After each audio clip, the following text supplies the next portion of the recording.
Krishna Hare Krishna Krishna Krishna Hare Hare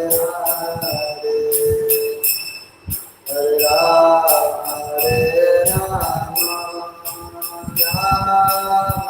Rama Hare Hare Hare Krishna Krishna Krishna Hare Hare Hare Rama Rama Hare Hare Hare Krishna Krishna Krishna Hare Hare Hare Rama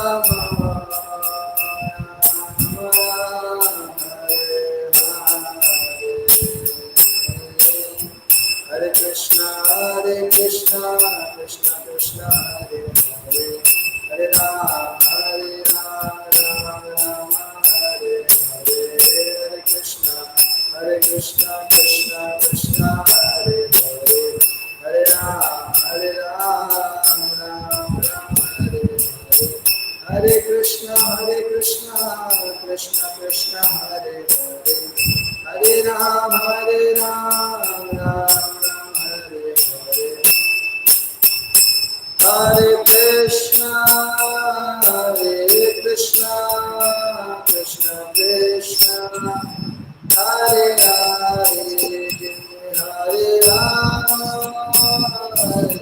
Rama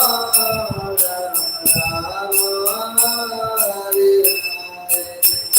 Jaya Prabhupada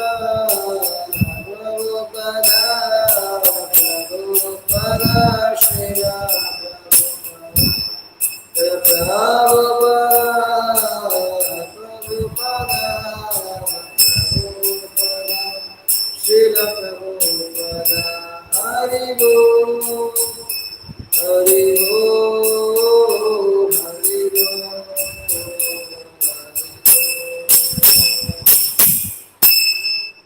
Jai Vishnupada Paramahansa Prajakacharya Stotra Shri Shrimani Srimani Ved Vajananda Bhaktivedanta Swami Srila Prabhupada Ki Jai Strong Deputy Founder Sri Rabbi Jagat Guru Srila Prabhupada Ki Jai Jai Vishnupada Paramahansa Hari Vajakacharya Stotra Shri Shrimani Srila Bhakti Siddhanta Saraswati Thakur Srila Prabhupada Ki Jai Ananta Koti Vishnu Vrinda Ki Jai नामाचार्य Shri Haridas Thakur की जय प्रेम से कहो श्री कृष्ण चैतन्य प्रभु नित्यानंद श्री अद्वैत गदाधर शिवासादि गौर भक्तवृंद श्री श्री राधा राधिका रमन की जय श्री श्री कृष्ण बलराम की जय श्री श्री रघुनाथ बलदेव सुभद्रा महारानी की जय श्री श्री गौनिताय की जय हरिनाम संकीर्तन यज्ञ की जय निताय गौर प्रेमानंदे हरि हरि बोल All glories to assembled devotees, Hare Krishna. All glories to assembled devotees, Hare Krishna. All glories to assembled devotees, Hare Krishna. All glories to Shri Guru and Shri Gauranga, Shri Prabhupada ki jai. हरे कृष्णा। तो हम शुरू करने से पहले जो मंगलाचरण है वो सभी लोग एक साथ कर लेंगे। तो जिन भी डिवोटीज को मंगलाचरण नंबर है वो साथ में पढ़ा सकते हैं, जिनको नहीं भी हो एटलीस्ट अपने दोनों हाथों को जोड़ के कृष्ण बलराम से प्रार्थना कर सकते हैं कि वो जो उनकी दिव्य लीलाएं हम सुन रहे हैं उससे हम कुछ जो स्पिरिचुअल इंस्पिरेशन है और जो टीचिंग्स है वो हम इन्वाइट कर सकें और एक्सेप्ट कर पाएँ। तो ये मंगलाचरण है हम साथ में एक साथ रिपीट करेंगे। ओम नमो भगवते वासुदेवाय, ओम नमो भगवते वासुदेवाय, ओम नमो भगवते वासुदेवाय, ॐ अज्ञानतिमिरान्धस्य ज्ञानाञ्जनशलाकया चक्षुरुन्मिलितं येन तस्मै श्रीगुरुवे नमः।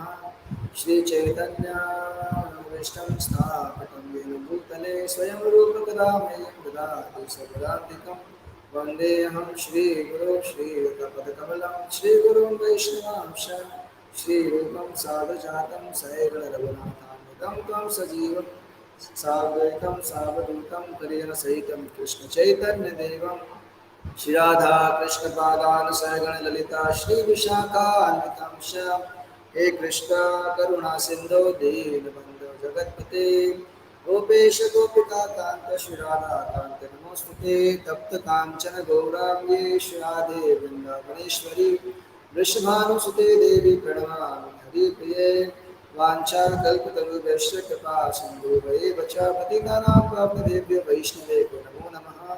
जय श्री कृष्ण चैतन्य प्रभु नित्यानंद श्री अद्वैत गदाधर श्रीवासदि गौर भक्तवृंद हरे कृष्णा कृष्णा कृष्णा हरे हरे हरे राम राम हरे हरे नमो विष्णुपादाय कृष्ण कृष्णाय भूतले श्रीमते भक्ति वेदांत स्वामी नामिने नमस्ते सारस्वती देवी गौरवाणी प्रचारिणे निर्विशेष शून्यवादी पाश्चातदेशपारिणे।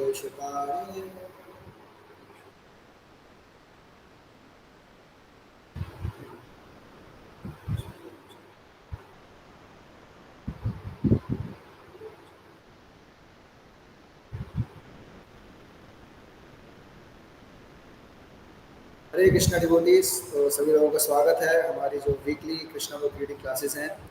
तो आफ्टर 15 डेज 2 वीक्स, तो आप सभी लोगों का स्वागत है।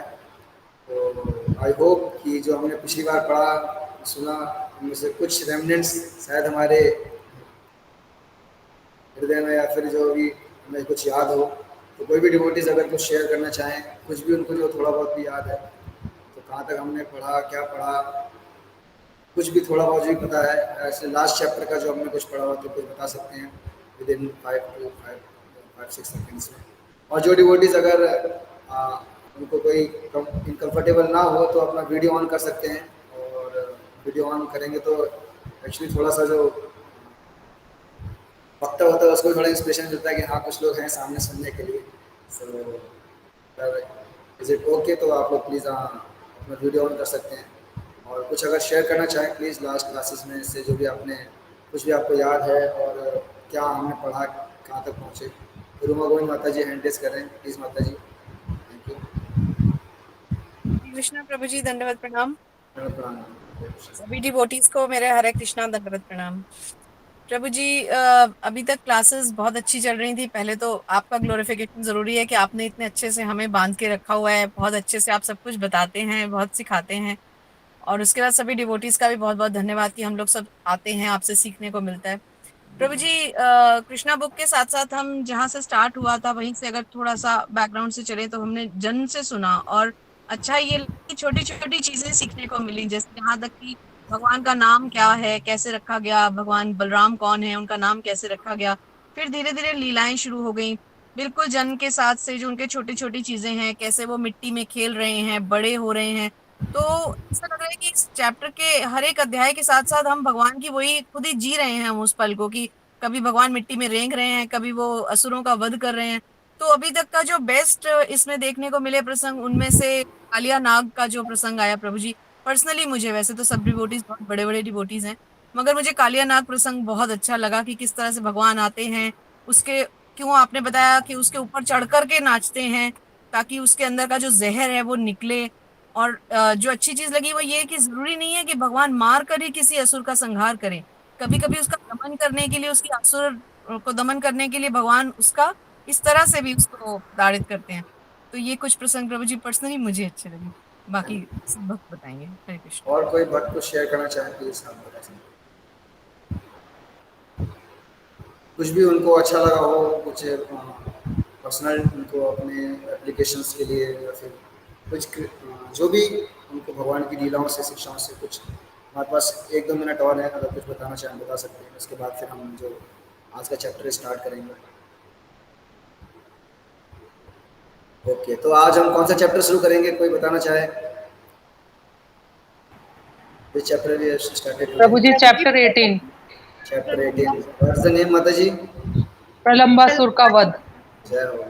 तो आज बहुत ही एक one of the most important जो असुर है प्रलंबासुर, तो उसका जो भगवान क्या है उसका वध करेंगे।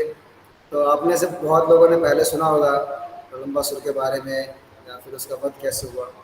तो उसमें से कुछ हम जो कई बार हम लीलाएं सुनी, जैसे हमने पहले ही बहुत सारी लीलाएं सुनी हुई हैं। तो हर लीला में कुछ ना कुछ शिक्षाएं हैं, कुछ ना कुछ टीचिंग्स हैं, और हमारे लिए इंस्ट्रक्शंस जो आचार्यों ने निकाले हैं उसमें से तो बहुत आवश्यक है, क्योंकि केवल लीला श्रवण करने से वो कंप्लीट नहीं होती जब तक हम उसका जो फिलोसफिकल बैकग्राउंड है, जो सिद्धांत है, वो ना समझें। तो लीला और दर्शन, तभी लीला का दर्शन हो सकता है जब हम लीला के साथ में जो फिलोसफी है, दर्शन है, उसको हम सुने और समझें। तो जो प्रलंबासुर का जो वध है वो बहुत ही इंटरेस्टिंग है और बहुत ही इम्पोर्टेंट एक तरह से देखा जाए। उसका जो वध है वो डिस्क्राइब किया गया है भागवतम के अंदर। तो हम में से सब लोग जानते हैं कि भगवान जो कृष्ण हैं उन्होंने कई सारे असुरों का वध किया, लेकिन ऐसे कुछ असुर हैं जिनका वध केवल भगवान ने नहीं किया। तो उसमें से एक जो है वो ये प्रलंबासुर है। तो आप बता सकते हैं कि प्रलंबासुर का वध किसने किया है? बलराम जी ने। बलराम जी ने। Very nice. और इससे पहले एक और असुर है जो हम धेनुकासुर। धेनुकासुर। Very nice. तो ये कंटिन्यू में आप देखेंगे दोनों असुरों का वध जो है back to back Balram ji कर रहे हैं। तो पिछला जो असुर था धेनुकासुर, वो रिप्रेजेंट करता है देहात्म बुद्धि, बॉडली कॉन्शियसनेस, बॉडली अटैचमेंट।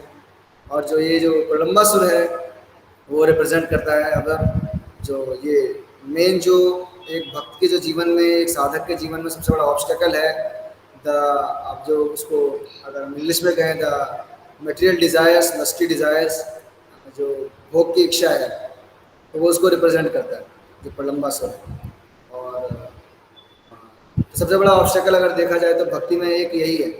इसीलिए जो भगवान से संबंध जोड़ने में सबसे बड़ा जो एक बीच में कहेंगे जो बैरियर है या फिर हर्डल है वो यही है, जो ये काम। इसीलिए जो संबंध है, संबंध के आचार्य कौन है? सनातन गोस्वामी।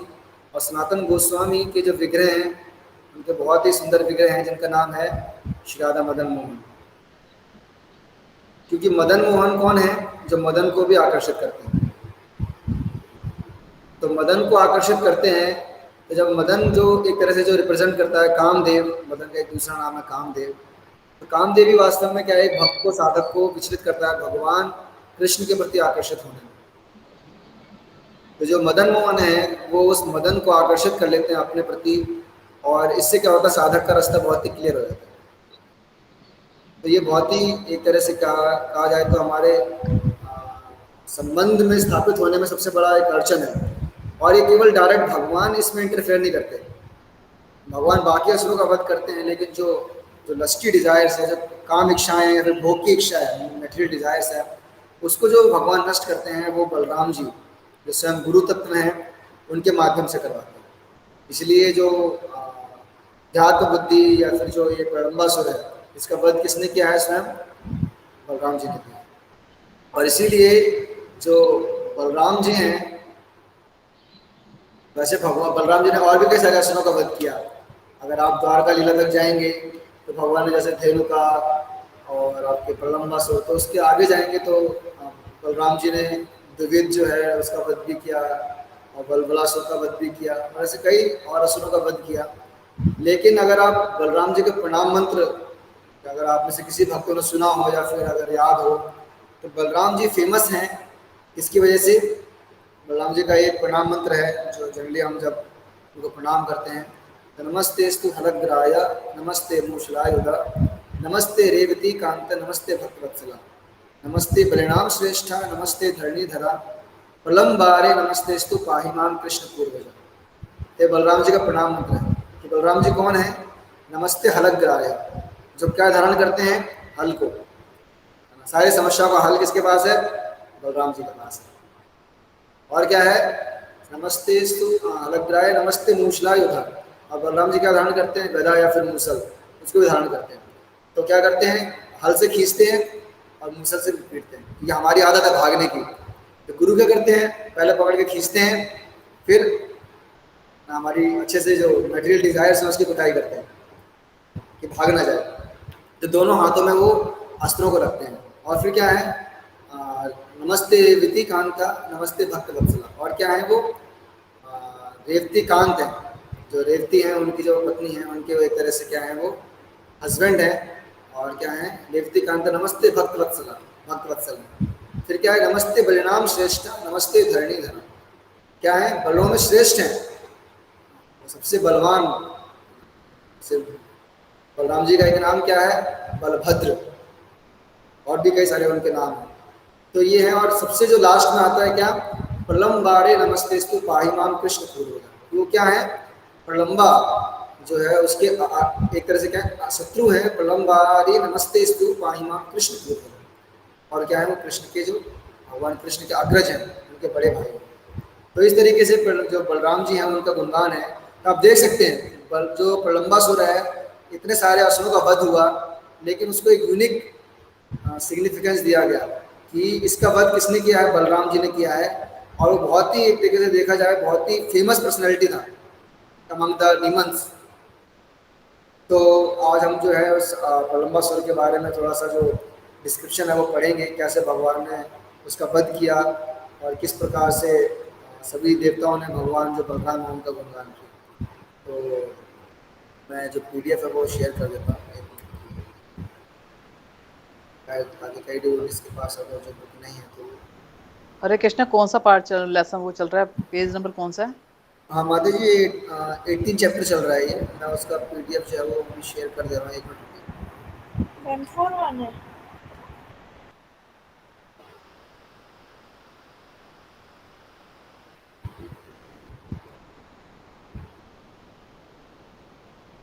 आप लोगों को दिख रहा है हरे कृष्णा? हाँ जी प्रभु जी दिख रहा है। दिख रहा है ना? ओके, अरे महावीर।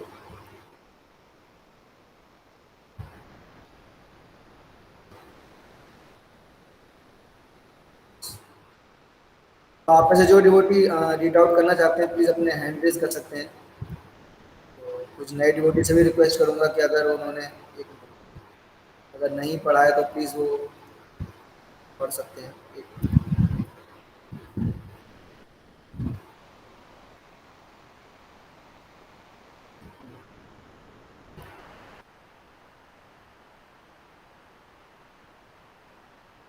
एक मिनट दीजिए।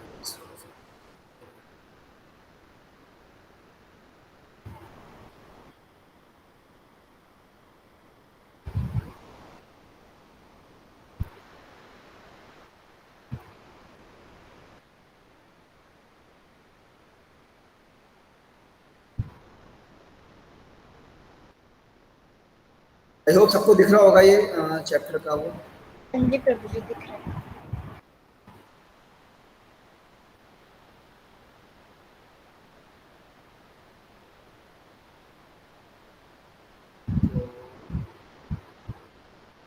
किस डिवोटी ने हैंड रेज किया? एक मिनट।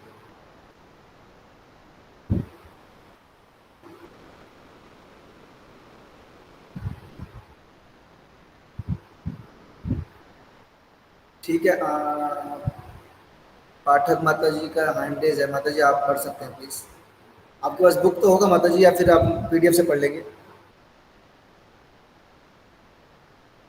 माता जी आपकी आवाज नहीं आ रही है।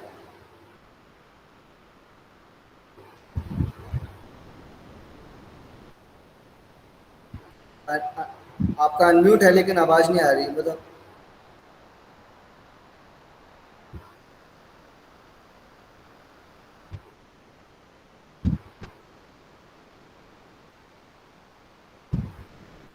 सॉरी माता जी, शायद कुछ, या तो आप ईयरफोन निकाल के एक बार ट्राई कर लीजिए उसका ना, वहाँ से प्लग निकाल दीजिए उसका ईयरफोन का, फिर आप ट्राई कर लीजिए शायद वो।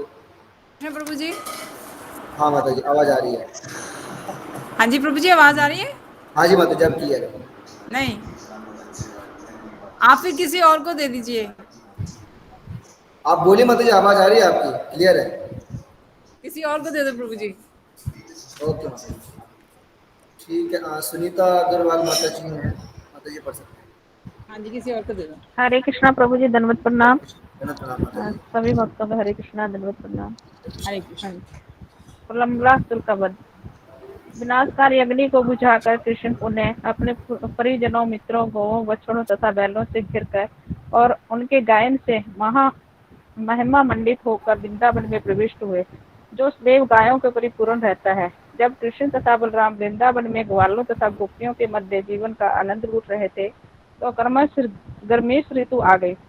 भारत में गर्मीश ऋतु का कोई स्वागत नहीं करता, क्योंकि वहाँ इसमें अत्यधिक गर्मी पड़ती है, किंतु वृंदावन के सारे लोग प्रसन्न थे, क्योंकि वहाँ ग्रीष्म ऋतु बसंत की भांति प्रकट हुई थी।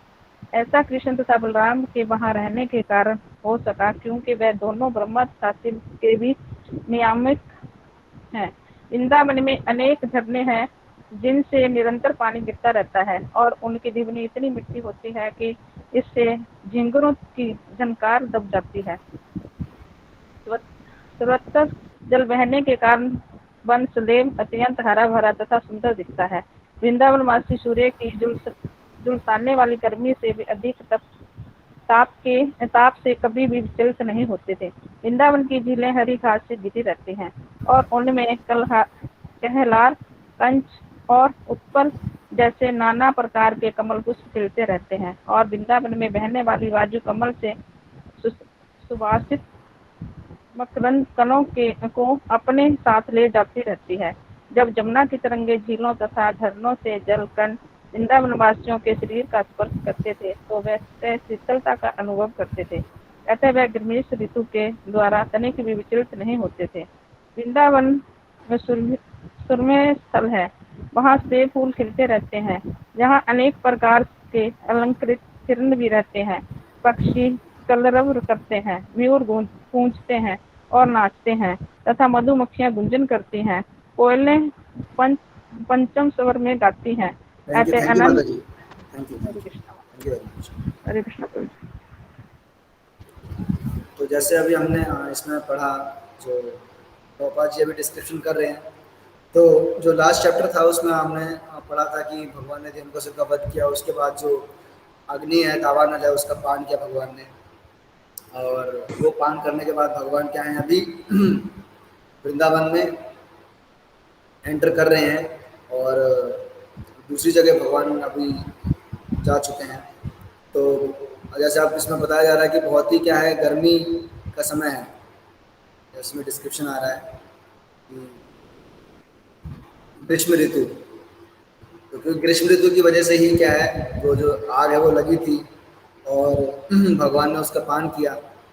तो जब ये सब कुछ हो रहा है, तो प्रभुपाद जी यहाँ कह रहे हैं कि जनरली जो ग्रीष्म ऋतु है उसको कोई ऐसा नहीं कोई वेलकम करता है उसको, कोई किसी को, स्पेशली भारत में प्रभुपाद जी लिख रहे हैं कि भारत में नोबडी वेलकम जो एक तरह से जो गर्मी का जो मौसम है।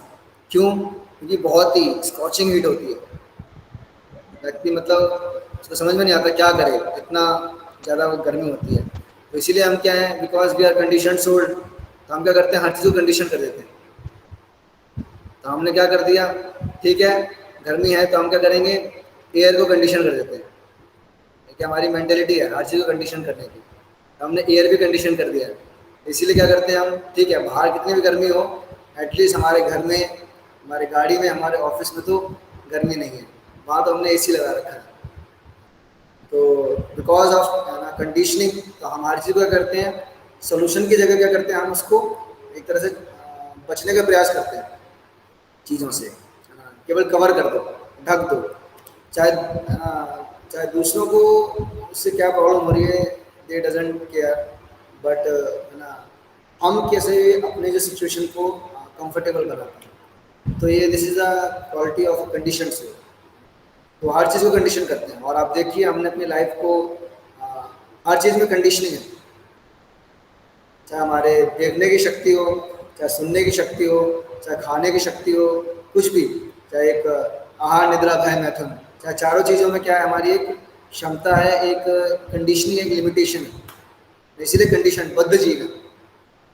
जैसे गाय को एक खंभे से बांधा जाता है, तो जितनी रस्सी छोड़ी जाती है वो उतने दायरे में घास जा सकती है, तो वैसे हमारे साथ में भी है, जैसे बॉडी दी जाती है उसी के अनुसार क्या है व्यक्ति उतना ही वो क्या है एंजॉय कर पाता है।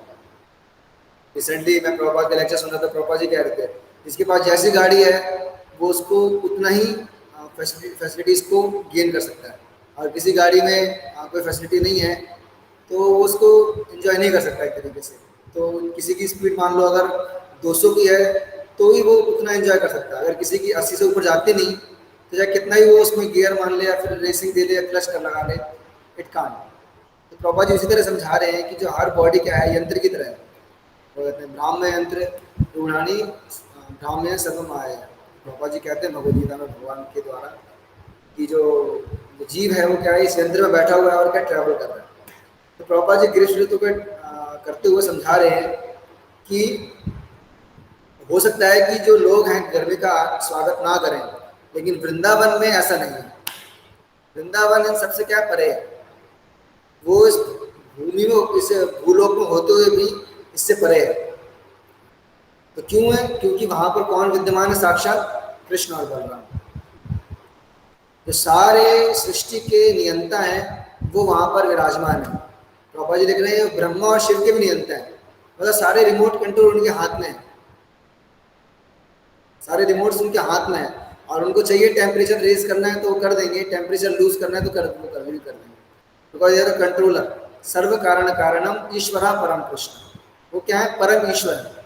हो सकता है ब्रह्मा शिव इत्यादि क्या ईश्वर हैं, पर कृष्ण बलराम क्या है? परम ईश्वर है। इसीलिए उनकी इच्छा अनुसार ही क्या है मौसम, जो सूर्य है, जो हवा है, भगवान भगवद गीता जो श्रीमद् भागवतम के 3रे स्कंद में कहते भी हैं, बहुत सुंदर श्लोक है जिसमें कपिल देव माता देव बुद्धि को समझा रहे हैं कि मत भयाद वाक्य बातों की सूरज तपती मत भयाद, कि मेरे भय से वायु चलती है और मेरे भय से क्या है? सूर्य तपता है। तो यहाँ पर जो भगवान है साक्षात विराजमान है वृंदावन में, तो जो ग्रीष्म ऋतु है वो भी क्या है? बसंत ऋतु में कन्वर्ट हो। तो प्रभुपाद जी बड़ा अच्छा एक एनालॉजी देते हैं कि जो एक इलेक्ट्रिशियन है ही नोज कि इलेक्ट्रिसिटी तो सेम है, बट उसको पता है कैसे उसी इलेक्ट्रिसिटी से गीजर रन करना है और कैसे उसी इलेक्ट्रिसिटी से रेफ्रिजरेटर रन करना है। उसी इलेक्ट्रिसिटी से क्या कर सकता है? वो हीट जनरेट कर सकता है, उसी इलेक्ट्रिसिटी से क्या कर सकता है? वो कूलिंग इफेक्ट जनरेट कर सकता है। तो कृष्ण क्या है? क्योंकि उनकी अध्यक्षता में सारी प्रकृति कार्य करती है, तो वो ग्रीष्म को भी बसंत में और बसंत को ग्रीष्म में कन्वर्ट कर सकते हैं। तो ये भगवान ही की अध्यक्षता में है, भगवान के द्वारा ही संभव है। तो वृंदावन का वातावरण कैसा है? बिल्कुल प्लीजिंग, बिल्कुल सूदिंग, बिल्कुल ठंडी ठंडी हवा चल रही है जून जुलाई के महीने में। सोचिए इतनी गर्मी है कि पेड़ों को घिसने से आग लग गई है, लेकिन फिर भी क्या है?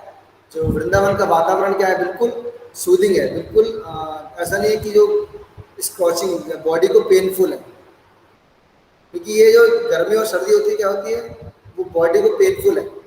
बॉडी की वजह से ही क्या है हम जो दुख है उसको महसूस कर पाते हैं, दुख या सुख को, वरना चीज़ें तो सेम है। तो भगवान भगवद में कहते हैं माता स्पर्शास्तु कौनते या शीतोष्ण सुख दुखदा आगमा पाए नित्याताम तिक्षस्व भारत। जो बॉडी की वजह से ही जो स्पर्श जो इंद्री है उसकी वजह से क्या है? जो सर्दी और गर्मी और सुख और दुख क्या है वो हम सहन करते हैं या फिर हमें महसूस होता है। वरना अगर देखा जाए तो जल तो एक ही है, वाटर इज वन, बट वही जल जो है वो गर्मी में बहुत अच्छा लगता है और ठंडी में उसको टच करने का मन नहीं करता। तो ये क्या है?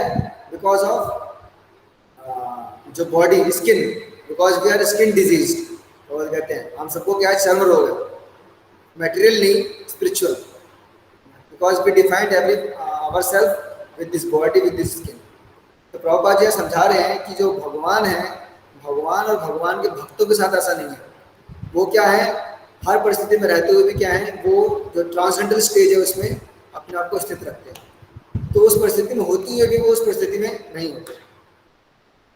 जैसा हम प्रभुपाद जी के उदाहरण से देखें या फिर और भी आचार्यों के उदाहरण से देखें, भले ही उनके जीवन में बहुत सारे कष्ट हैं, उनके शरीर में बहुत सारी कठिनाइयाँ हैं, बहुत सारे दुख हैं, पर फिर भी क्या है? वो उनसे एक तरह से क्या है ही नहीं बॉडली प्लेटफॉर्म पे, जब प्रभुपाद जी अपने बिल्कुल लास्ट स्टेज पे थे तो उनकी बॉडी में मतलब बिल्कुल जो फ्लैश तो था ही नहीं, नो फ्लैश, ओनली बोन्स और स्किन, मतलब स्किन पूरे जो बोन्स है बिल्कुल चिपक गई थी।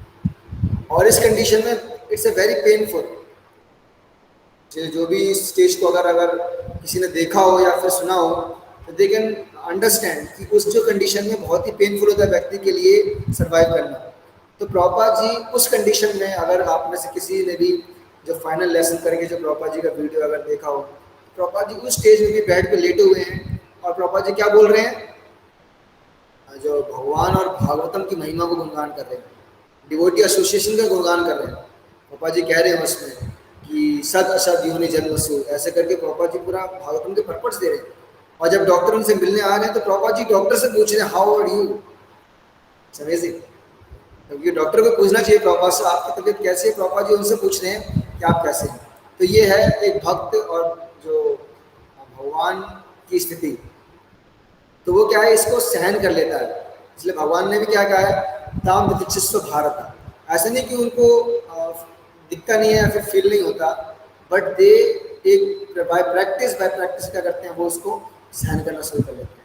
तो जो भगवान का जो दिव्य धाम है, वृंदावन धाम है, वो क्या है, ऑलवेज ब्लिसफुल, उसमें कोई कुंठा नहीं है, इसलिए उसको क्या बोला जाता है, वैकुंठ।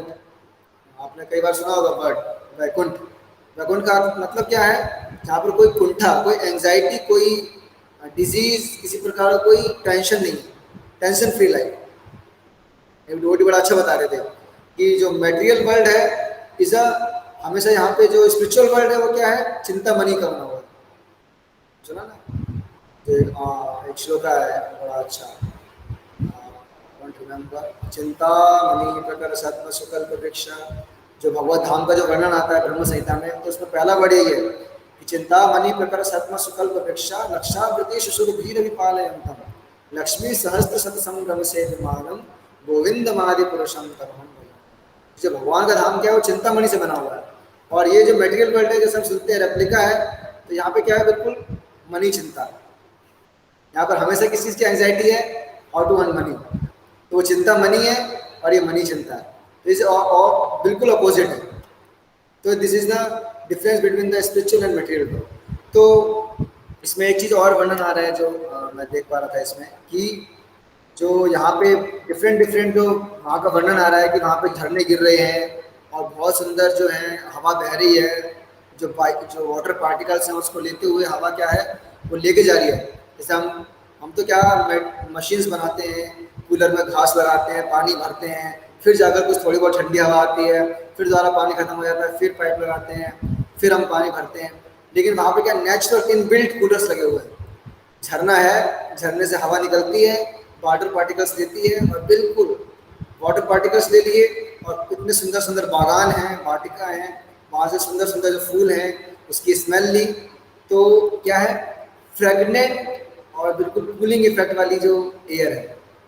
यहाँ पे तो क्या होता है, कूलर का पानी अगर 3 दिन 4 दिन में ना चेंज करो तो स्मेल आना शुरू हो जाता है, वो चेंज करना पड़ता है, बार बार उसमें मेडिसिन डालनी पड़ती है कि मच्छर पैदा ना हो जाए, so many complications. But material world, जो स्पिरिचुअल वर्ल्ड में, वृंदावन में क्या है, बिल्कुल नेचुरल, सारा कुछ बिल्कुल सिस्टमैटिक है, कोई करने की आवश्यकता ही नहीं है। और क्या बता रहे हैं यहाँ पर कि वहाँ पर अलग अलग प्रकार की घासें हैं, क्योंकि केवल मनुष्यों के लिए ही आनंददायक नहीं है, और किसके लिए है, जो वहाँ की गाय हैं, जितने भी जो पशु हैं उनके लिए भी डिफरेंट फ्लेवर्ड की जो घासें हैं वहाँ पर क्या है, उगी हुई हैं।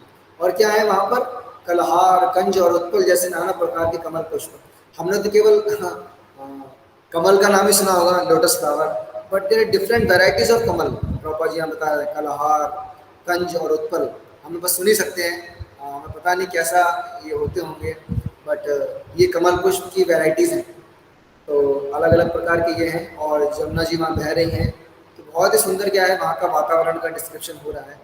और दूसरा यहाँ पर बताया गया है कि वहाँ पर अलग अलग प्रकार के पक्षी हैं।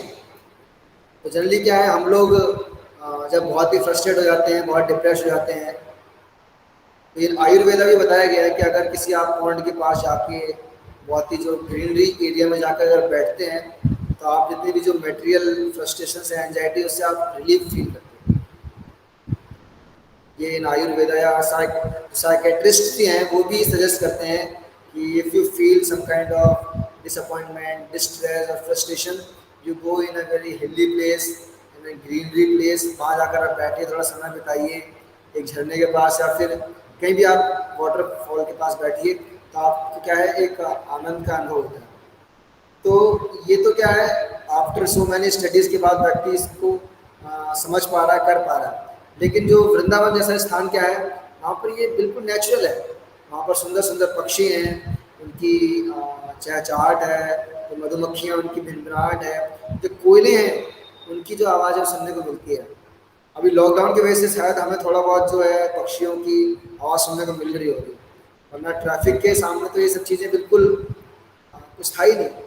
पक्षी तो मतलब कई सारे पक्षी तो because of so many pollution, so many radiation से तो वैसे वो डेड हो गए।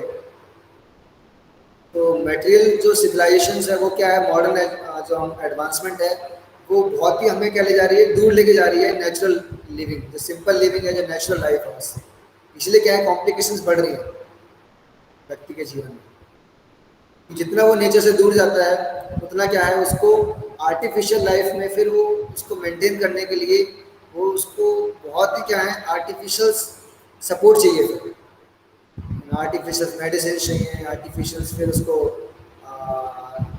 जिम करने के स्थान चाहिए, आर्टिफिशियल उसको एक रिहेबिलिटेशन सेंटर्स चाहिए। तो this is all the results of material advancement, जो उसके जो एक तरह से डीमेरिट्स कह सकते हैं आप। ऑफ कोर्स मटेरियल एडवांसमेंट के बहुत सारे मेरिट्स हैं, आज हम साथ में ऑनलाइन बैठ के बात कर पा रहे हैं, it's all because of material advancement, कि हम घर पे बैठे हुए भी भगवान की कथा को सुन पा रहे हैं। This is merit of material advancement. But इसके साथ साथ हम ये भी ना भूलें कि उसके बहुत सारे डीमेरिट्स हैं। तो ये कुछ है जो वहाँ का डिस्क्रिप्शन चल रहा है। तो इसके आगे फिर हम जो भगवान एंटर कर रहे हैं बलराम जी के साथ में, तो और कोई डिवोटी जिसने अभी पहले ना पढ़ा हो तो अपना हैंड रेज कर सकते हैं 20%। Next paragraph. ओके, रजनी माता जी पढ़ना चाहेंगे क्या?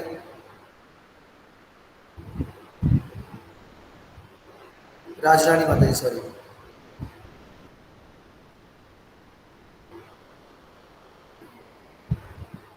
ठीक है, ईशिका माता जी आप पढ़ लीजिए प्लीज। अगर हरे कृष्ण प्रभु जी। हरे कृष्णा। अतः आनंद कंद कृष्ण वंशी बजाते अपने अग्रज बलराम तथा अन्य ग्वाल बालों एवं गांव को साथ लिए वृंदावन के सुंदर वन में वातावरण का आनंद लेने के लिए आए। वे वृक्षों के नव किस्लियों के बीच गए जिनके पुष्प मोर पंखों जैसे थे। उन्होंने इस पुष्पों की माला पहनी और केसर रज से विभूषित हुए। कभी वे नाचते और गाते तो कभी वे एक दूसरों से कुश्ती लड़ते।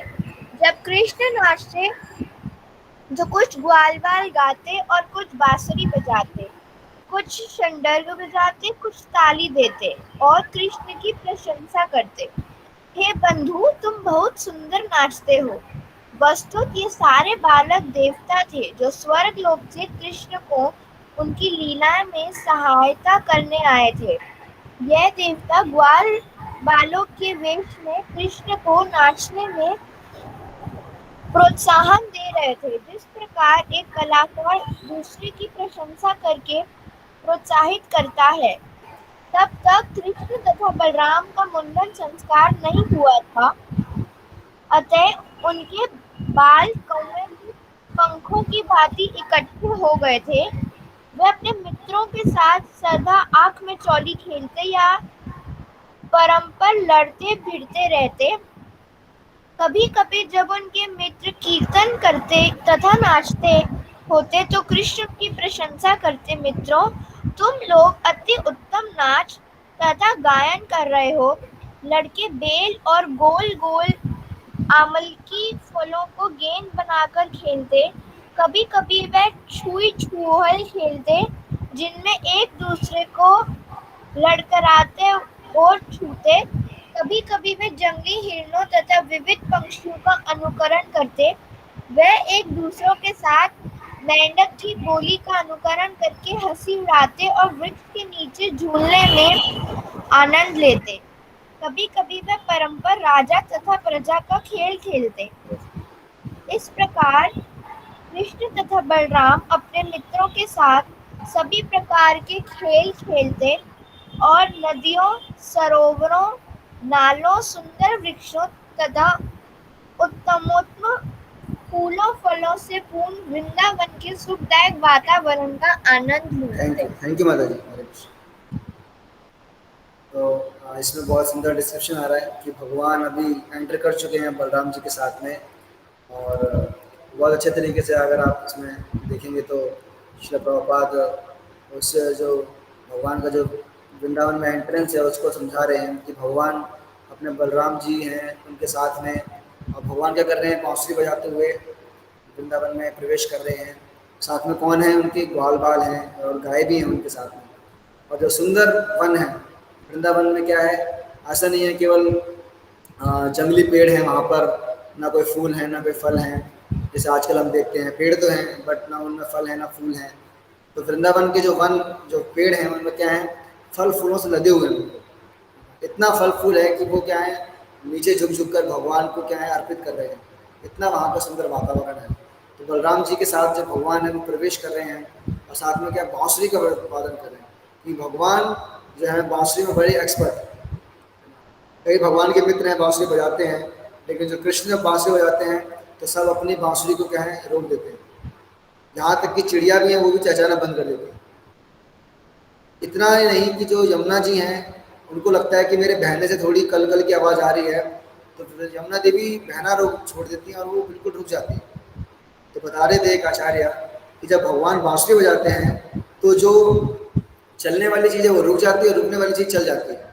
तो इतना इफेक्ट है कि जो यमुना जी हैं वो बिल्कुल स्टैंड बिल्कुल रुक जाती है, और जो पत्थर हैं वो पिघल के क्या है बहना शुरू हो जाते हैं। ये भगवान की बांसुरी का वो है। तो ये क्या है, भगवान की बांसुरी का माधुर्य है। तो भगवान के अंदर कई सारे गुण हैं, लेकिन जो चार जो स्पेशल क्वालिटीज़ हैं, जैसे भक्ति साम्र सिंधु में बताया गया है, भगवान के अंदर क्या है, भगवान क्या है बहुत ही सुंदर वेणु वादन करते हैं। तो वेणु माधुरी, भगवान का रूप बहुत सुंदर है, रूप माधुरी। भगवान की लीलाएं बहुत सुंदर है, लीला माधुरी। और भगवान का प्रेम करने का तरीका ही बहुत सुंदर है, इसलिए क्या प्रेम माधुरी। तो ये जो चार जो क्वालिटीज़ हैं, यहाँ तक कि जो स्वयं भगवान विष्णु या नारायण है उनमें भी मतलब एक तरह से नहीं पाया जाता। तो इसीलिए जो स्वयं लक्ष्मी जी भी हैं वो भी क्या है, भगवान का संग प्राप्त करने की इच्छा रखती है। तो ये भगवान का क्या है, वेणु माधुरी। तो इसमें क्या होता है, भगवान अब जब चल रहे हैं तो ये भगवान क्या है, वास्तव में एक हीरो है, द रियल हीरो। तो हीरो का क्या है, एक अपना स्टाइल होता है, एक अपना एक ऑरा होता है, एक अपने आप को सजाने का एक उसकी एक कहेंगे स्टाइल होता है। तो भगवान भी क्या है, भगवान बहुत स्टाइलिस्ट हैं, बट लेकिन भगवान जो स्टाइल यूज़ करते हैं वो बिल्कुल नेचुरल है। तो भगवान को अगर गार्लैंड पहनना है, भगवान क्या करेंगे, वहीं के जो फूल हैं उनकी माला बनाएंगे। भगवान को अगर कुछ पेंटिंग करनी है तो वहाँ की जो मिनरल्स हैं, जो मिट्टी हैं, उससे ही जो मिक्स करके भगवान क्या करते हैं, उससे अपना जो उनके जो फ्रेंड्स हैं उनका पेंटिंग करते हैं फेसेस पे। आपने देखा होगा हमारे जो इस्कॉन के डीटीज़ हैं उनका भी है ना, बहुत सुंदर सुंदर जो है जो पुजारीज हैं वो डॉटिंग करते हैं, उनका जो फ्लावर्स बनाते हैं, तो बहुत सुंदर लगता है भगवान उससे। और जो भगवान और क्या करते हैं वहाँ पर, इसी तरह के जो है केशर रज और जो मालाओं से क्या अपने आप को विभूषित करते हैं। तो जितने भी वहाँ के ग्वाल वाल हैं, कोई कुछ पत्तियाँ लेके, कोई कुछ पंख लेकर, किसी पक्षी का, मोर का, अलग अलग प्रकार की जो भी डेकोरेशन के सामान हैं, तो भगवान को यशोदा मैया घर सर नहला धुला कर बिल्कुल सुंदर जो अलंकार है, गहने जो है, आभूषण है, वो पहना के भेजते थे। लेकिन जो ग्वाल वाला वो कहते हैं कृष्णा आपको ना इसमें अच्छे लगते हैं, तो वो क्या करते हैं, भगवान के इतने भी गहने हैं, ऑर्नामेंट्स उतार के पोटली बांध देते हैं और भगवान को किससे डेकोरेट करते हैं, फूलों से खुद माला बनाकर। क्योंकि देखो जब गाय चराने जा रहे हैं तो ऐसा तो है नहीं, गायों के पीछे पीछे घूमना पड़ता है। गाय अपना चल रही है तो ग्वाल वाला अपना खाली टाइम कैसे करते थे पास, वो यही करते थे। वो या तो कुछ बहुत सुंदर सुंदर मालाएं बनाते थे, बहुत सुंदर सुंदर क्या है वो भगवान के लिए कोई बेड बनाते थे रेस्ट करने का, फूलों का, और डिफरेंट प्रकार के जो कुछ गेम्स खेला करते थे, क्योंकि काया चलाना तो एक बहाना था, मेन पर्पस था कि क्या है साथ मिलके क्या करेंगे, हम वन में जाएंगे और खेलेंगे और जो भैया द्वारा बनाया गया भोग है उसको खाएंगे। तो ये सब क्या है वहाँ का एक रियल जो लक्ष्य होता था। गाय चलाना सेकेंडरी वो होता था, मेन जो होता था वो खेलना, क्योंकि बच्चे जो होते हैं उनका मेन जो होता है वो किससे लगा होता है, खेलने से। तो आप देखेंगे इसमें प्रभुपाद जी कई सारे जो वो लोग करते हैं वहाँ पर जाकर, तो उसका वर्णन कर रहे हैं। तो क्या कर रहे हैं वहाँ पर, वो लोग नाच रहे हैं, तो कृष्ण नाच रहे हैं और ग्वाल बाल क्या कर रहे हैं, गा रहे हैं। तो केवल नाचने और गाने से काम नहीं चलेगा, पीछे इंस्ट्रूमेंट्स भी चाहिए। जिनके पास जो भी इंस्ट्रूमेंट्स हैं, किसी के पास बांसुरी है तो बांसुरी बजा रहा है, श्रिंग आप में से शायद कई लोग जानते हो, कई लोग ना जानते हो, जो बफेलो हॉर्न होता है, जो सींग होता है गाय का या भैंस का, उसको हॉलो करके जो गांव के लोग हैं, जो ग्वाल बाल हैं, वो लोग जो जिन्होंने ये प्रोफेशन किया है, दे नोज, मुझे भी नहीं पता, बट उसको हॉलो करके उससे एक हॉर्न बनता है, जिससे एक बहुत ही क्या है अलग दुंदुबी टाइप की जो है आवाज़ निकलती है। तो बच्चों के लिए एक छोटा सा रखने के लिए बनाया जाता था, जिससे वो क्या अलग अलग प्रकार की आवाज़ें उससे निकाला करते थे। तो श्रिंग है उसका वादन कर रहे हैं, और क्या कर रहे हैं, जिनके पास कोई भी इंस्ट्रूमेंट नहीं है तो क्या कर रहे हैं, वो ताली बजा रहे हैं। तो ऐसा नहीं है, भक्ति आप कैसे भी कर सकते हैं, चाहे आपके पास बहुत कुछ है चाहे कुछ भी नहीं है। अकामो सर्व कामो व मोक्ष काम उदारिति तीव्र न भक्ति योगी ना यजेता पुरुषार्थम। चाहे आपके पास बहुत कुछ है चाहे कुछ भी नहीं है, हर कोई क्या भगवान की भक्ति कर सकता है। बस कंडीशन क्या है, टर्म एंड कंडीशन अप्लाई, भगवान ने केवल एक ही रखा है, पत्रम पुष्पम फलम तोयम यो मे भक्त्या प्रयक्षति तदहं भक्त्या प्रहतम अस्नामि प्रेतात्मना। कि क्या कह रहे हैं भगवान, पत्रम पुष्पम फलम तोयम यो मे भक्त्या प्रयक्षति। भगवान केवल एक चीज की डिमांड रखते हैं कि आप कुछ भी इंग्रेडिएंट्स लेके आइए, उसमें ये जो है, ये मसाला, ये स्पाइस तो होना चाहिए। वो क्या है, भक्ति। भगवान को वो पसंद है, अगर वो नहीं है तो फिर बाकी सब चीजें क्या है, सेकेंडरी है भगवान की, भगवान देखेंगे भी नहीं। तो जो क्या प्रेम करते हैं और वो चाहते हैं किसी ना किसी प्रकार से भगवान की सेवा करना, जिसके पास जो भी है। जैसे मैंने पिछली क्लास में बताया था कि जब प्रभुपाद विदेश में गए, तो जब हिप्पीज लोग कीर्तन में आए, तो जिसके पास जो कुछ भी था, जिसके पास माउथ ऑर्गन था, तंबूरा था, डुगडुगी थी, ढपली थी, जो भी था, उन्होंने सब प्रभुपाद के क्या कीर्तन में लगा दिया, और देखिए आज वही ग्लोरीफाइड है। तो ये ग्वाल बाल में क्या कर रहे हैं, जो भगवान जब नृत्य कर रहे हैं तो क्या कर रहे हैं, उनका सपोर्ट कर रहे हैं। और जो ताली भी नहीं, जो ताली बजा रहे हैं साथ में क्या कर रहे हैं, प्रशंसा कर रहे हैं। क्या कह रहे हैं, हे बंधु तुम बहुत सुंदर नाचते हो। भगवान तो वास्तव में नटवर हैं, बेस्ट एक्टर हैं, और अभी कुछ समय पहले उन्होंने इतना अच्छा डांस परफॉर्मेंस दिया, आप लोगों ने देखा होगा, सुना होगा, कालिया के ऊपर। तो सारे ग्वाल वाल जानते हैं कि हमारे कृष्णा से बढ़कर बेस्ट डांसर तो कोई भी नहीं है। चाहे कितने भी आजकल इतने सारे जो डांस कॉम्पिटिशन्स होते हैं, डांस शोज होते हैं, कृष्णा क्या है वास्तव में रियल जो टॉप मोस्ट डांसर वही है। अगर किसी को जज बनाना है तो वो कृष्ण ही है, जो अगर डांस के जज बनना का कोई, अगर वो एक तरह से जो हैसियत रखता है, क्वालिफिकेशन रखता है। तो जो ग्वाल वाल है क्या भगवान को बड़े गुणगान कर रहे हैं कि आप बहुत सुंदर नाच रहे हो। और प्रभुपाद जी आप बता रहे हैं कि जितने भी ग्वाल बाल हैं ये सब क्या हैं, स्वर्गलोक के वासी हैं, सभी देवता लोग हैं। तो जो जब आपने सुना होगा कि जब ब्रह्मा जी सभी देवताओं को लेकर क्षीर सागर पर जाते हैं, भगवान से प्रार्थना करते हैं, भगवान प्रकट होते हैं, भगवान आदेश देते हैं ब्रह्मा जी के हृदय के माध्यम से कि सभी ग्वाल बालों को, जो देवताओं को आदेश दें कि वो वृंदावन में जाकर प्रकट हों और मेरी लीला में सहायता करें। तो ये जो जितने भी जो ग्वाल बाल हैं, कई बड़े बड़े ऋषि हैं, कई बड़े बड़े ग्वाल बाल हैं। तो भागवतम में बहुत सुंदर श्लोक आता है, युक्तम ब्रह्म सुखानुभूत्वा दास्यम नराणां परदैवतेन मायाशितानां नरदारकेणां साकां विजरहु कृतपुण्यपुंजा।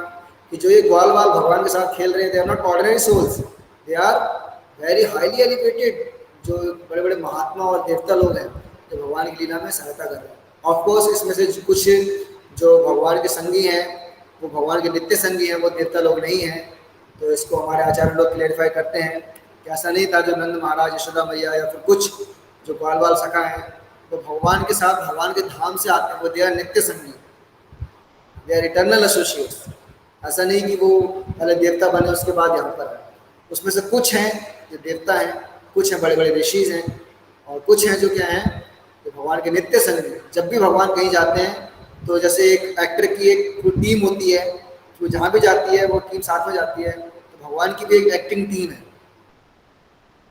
तो भगवान जहाँ भी जाते हैं उस एक्टिंग टीम को साथ में लेके आते हैं। तो नित्य संगी है भगवान के, नित्य एसोसिएट्स हैं, नित्य पार्षद हैं।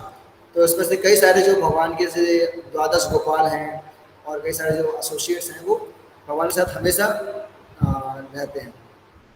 तो अब यहाँ पे बताया जा रहा है भगवान क्या क्या खेल रहे हैं। तो इसमें बताया जा रहा है कि भगवान वहाँ पर हाइड एंड सीक, आग में चोरी खेल रहे हैं, रेसलिंग खेलते हैं, और क्या है भगवान वहाँ पर नाच रहे हैं, गा रहे हैं, सिंगिंग कंपटीशन चल रहा है और डांसिंग कंपटीशन चल रहे हैं और गेम्स हो रहे हैं अलग अलग प्रकार के। तो वहाँ पर कोई ऐसा नहीं आर्टिफिशियल बॉल्स हवा भर के बनाई जा रही है, वहाँ पर जो नेचुरल अवेलेबल है। आपने बेल का फल देखा होगा तो बड़ा हैवी होता है, तो भगवान उससे खेल रहे हैं। There no need of leather ball, भगवान के पास इनबिल्ट नेचुरल लेदर बॉल है। और या फिर जो आंवले के फल होते हैं, छोटी छोटी जो बॉल्स होती हैं, तो भगवान उससे खेल रहे हैं। और क्या कर रहे हैं, ठीक है, और कुछ नहीं हो सकता है। हम क्या करेंगे, एक तरह से जो वॉइस कॉम्पिटिशन्स करेंगे कि कौन कितना अच्छा किस पक्षी की या फिर किस जानवर की आवाज़ निकाल सकता है। तो भगवान क्या है, इन सब में एक्सपर्ट है। भगवान को बोला गया है द बेस्ट लिंग्विस्ट। भगवान क्या है, सब भाषाओं में एक्सपर्ट है, चाहे वो पशुओं की हो, पक्षी की हो, या फिर कोई और भी लैंग्वेज हो।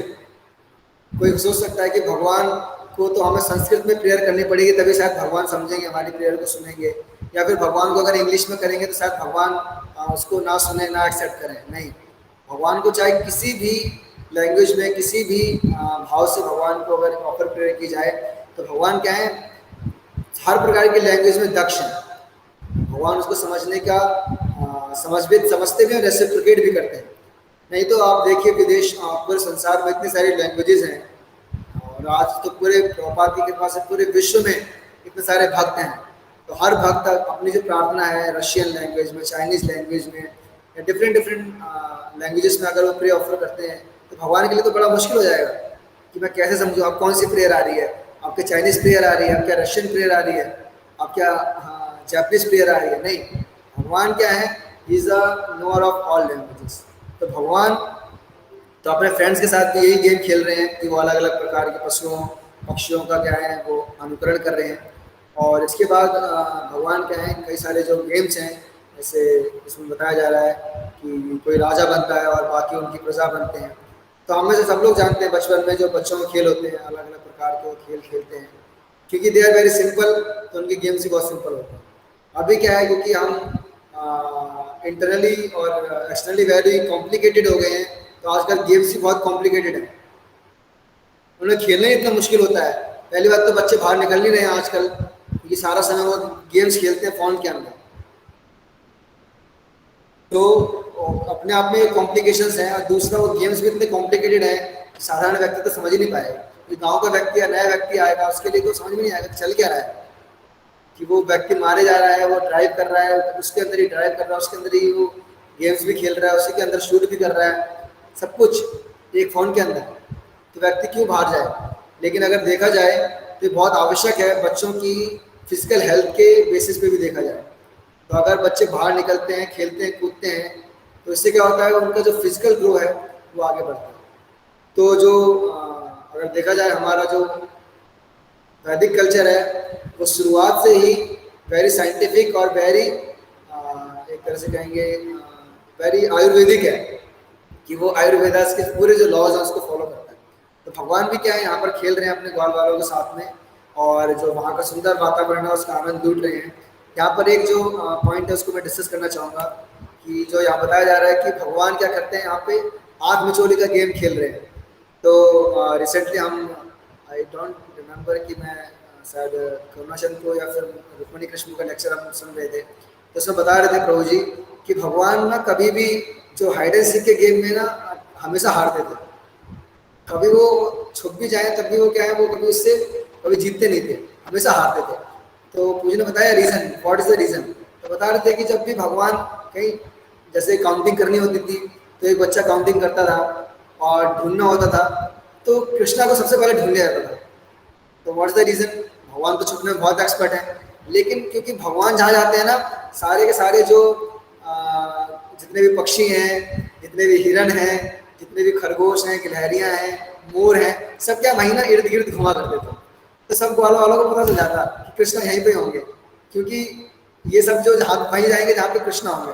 तो बड़ी जल्दी क्या है, भगवान को पकड़ लिया करते थे और कहते हैं अब दूर जाओ ना, अब क्यों मेरे पीछे घूमते रहते हो, मैं छुपम छुपाई खेल रहा हूँ, मुझे छुपने दो।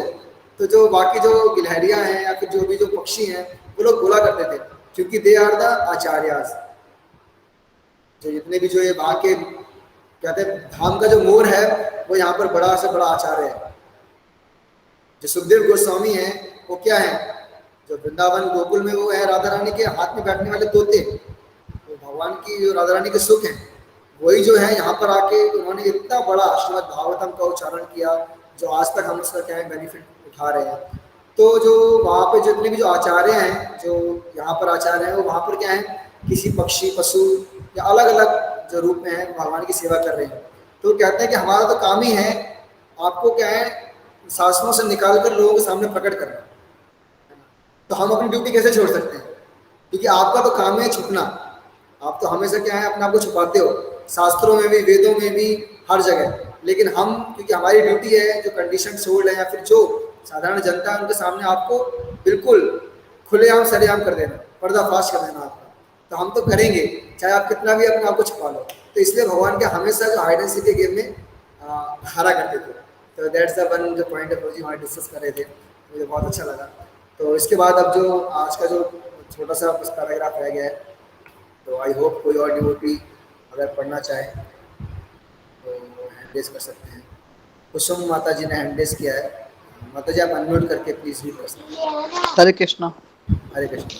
एक बार जब वह सब अपनी दिव्य लीलाओं में लीन थे, तो प्रलंबासुर नामक एक असुर उनकी टोली में बलराम और कृष्ण दोनों को चुराने के उद्देश्य से में घुस गया। यद्यपि कृष्ण एक ग्वाल बाल का अभिनय कर रहे थे, किंतु भगवान के रूप में वह भूत वर्तमान भविष्य सब कुछ जानते थे। अतः जब प्रलंबासुर उसकी टोली में घुस आया, तो कृष्ण सोचने लगे कि इस असुर का किस तरह वध किया जाए, किंतु बाहर से वह उनसे मित्र रूप में मिले और कहा, प्रिय मित्र, अच्छा हुआ कि तुम हमारी लीलाओं में भाग लेने आए हो। फिर कृष्ण ने अपने समस्त मित्रों को बुलाकर आज्ञा दी, अब हम अपनी अपनी जोड़ी बनाकर खेलेंगे और जोड़ों में ही रहकर ललकारेंगे। इस प्रस्ताव के साथ ये सारे बालक एकत्र हो गए, कुछ बलराम की पाली में हो लिए और कुछ कृष्ण की पाली में, और अपनी अपनी जोड़ी के साथ खेलने लगे। इसमें हारे हुए खिलाड़ी को अपनी पीठ पर विजयी खिलाड़ी को चढ़ाना होता था, जिस प्रकार घोड़ा अपने मालिक को चढ़ाता है। वे खेलने लगे। भांडीरा वन से होकर जाते समय साथ साथ गावें चराते रहे। श्री दामा तथा वृषभ सहित बलराम की टोली विजय हुई, अतः कृष्ण की टोली को इन सबों को अपनी पीठ पर बिठाकर भांडीर वन से होकर जाना पड़ा। भगवान श्री कृष्ण ने हारने के कारण श्री दामा को अपनी पीठ पर चढ़ाया और भद्रसेन ने वृषभ को। इस खेल का अनुकरण करते हुए ग्वालबाल के रूप में आए प्रलंबासुर ने बलराम को अपनी पीठ पर चढ़ा लिया। प्रलंबासुर असुरों में सबसे अधिक महत्वपूर्ण था और उसने अनुमान लगा लिया था कि ग्वाल बालों में कृष्ण ही सर्वाधिक शक्तिमान है। कृष्ण की टोली से बचने के उद्देश्य से प्रलंबासुर बलराम को दूर ले गया। निसंदेह यह असुर अत्यंत बलवान था, किंतु वह तो बलराम को पर्वत के तुल्य लिए जा रहा था, अतः वह उनके भार से थकने लगा और उसने अपनी असली रूप धारण कर लिया। अपने इस रूप से में वह सुनहरे मुकुट तथा कुंडलों से सुशोभित था और ऐसा लग रहा था मानो विद्युतमय बादल चंद्रमा को धारण किए हों। बलराम ने देखा कि इस असुर का शरीर बादल की सीमा तक फैला है, उनकी आंखें अग्नि के समान जल रही हैं और उनके तीक्ष्ण दांत मुंह के भीतर चमक रहे हैं। पहले तो बलराम उस असुर को देखकर चकित हुआ और सोचने लगे, ये कैसे हुआ कि अचानक ये वाहन सब तरह से बदल गया है। किंतु मन विमल होने पर वह तुरंत समझ गए कि उन्हें कोई असुर उनके मित्रों से दूर लिए जा रहा है और मार डालना चाहता है।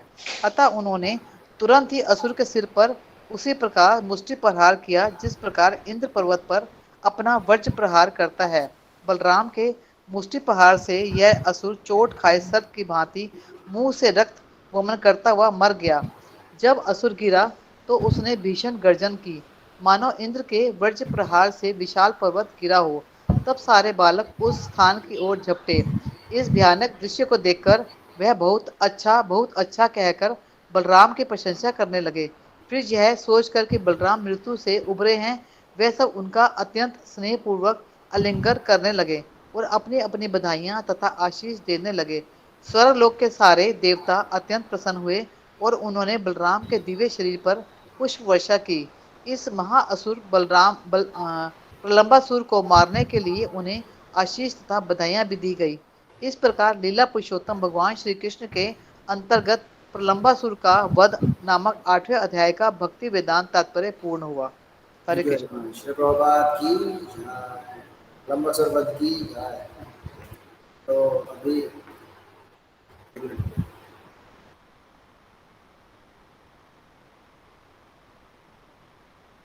तो भगवान बलराम जी के द्वारा वध हो चुका है जो प्रलंबासुर है। तो भगवान ने क्या किया है यहाँ पर, बहुत ही आप लोगों ने इसमें क्या चल रहा था वर्णन की, जो प्रलंबासुर है वो आया है भगवान के पास और इस वेश में आया है, गोटी बन के आया है, ग्वालवाल बन के आया है। तो कई बार जो बाहर के जो लोग होते हैं वो सोचते हैं कि हम क्या हैं, भक्तों के समाज में जाएंगे, भक्त बनकर जाएंगे तो कोई हमें पहचान नहीं पाएगा और हम क्या हैं, हम भक्तों को चीट भी कर लेंगे तो कोई फर्क नहीं पड़ेगा, किसी को पता नहीं चलेगा। पर वो भूल जाते हैं कि जो कृष्ण है इज द ग्रेटेस्ट चीटर। भगवान भगवद्गीता में कहते हैं छल्या नाम छलो अस्मि। भगवान बताते हैं कि जितने भी जो छल हैं उसमें I am the top most cheater. तो अगर कोई चीटिंग करने का किसी का अगर विचार है तो भगवान कहते हैं कि मुझसे बड़े चीटर तो आप नहीं बन सकते, I am the top most, मत्तः परतरम नान्यत् किंचित् अस्ति धनंजय। मुझसे ऊपर तो कोई भी नहीं है किसी भी चीज़ में, चाहे अच्छाई में चाहे बुराई में। और कहते हैं मैं अच्छाई करता हूँ तो उसमें भी बेस्ट हूँ और जब बुरा करने पे आता हूँ उसमें भी बेस्ट हूँ। तो चीटिंग करने में भगवान से कोई एक्सपर्ट नहीं हो सकता।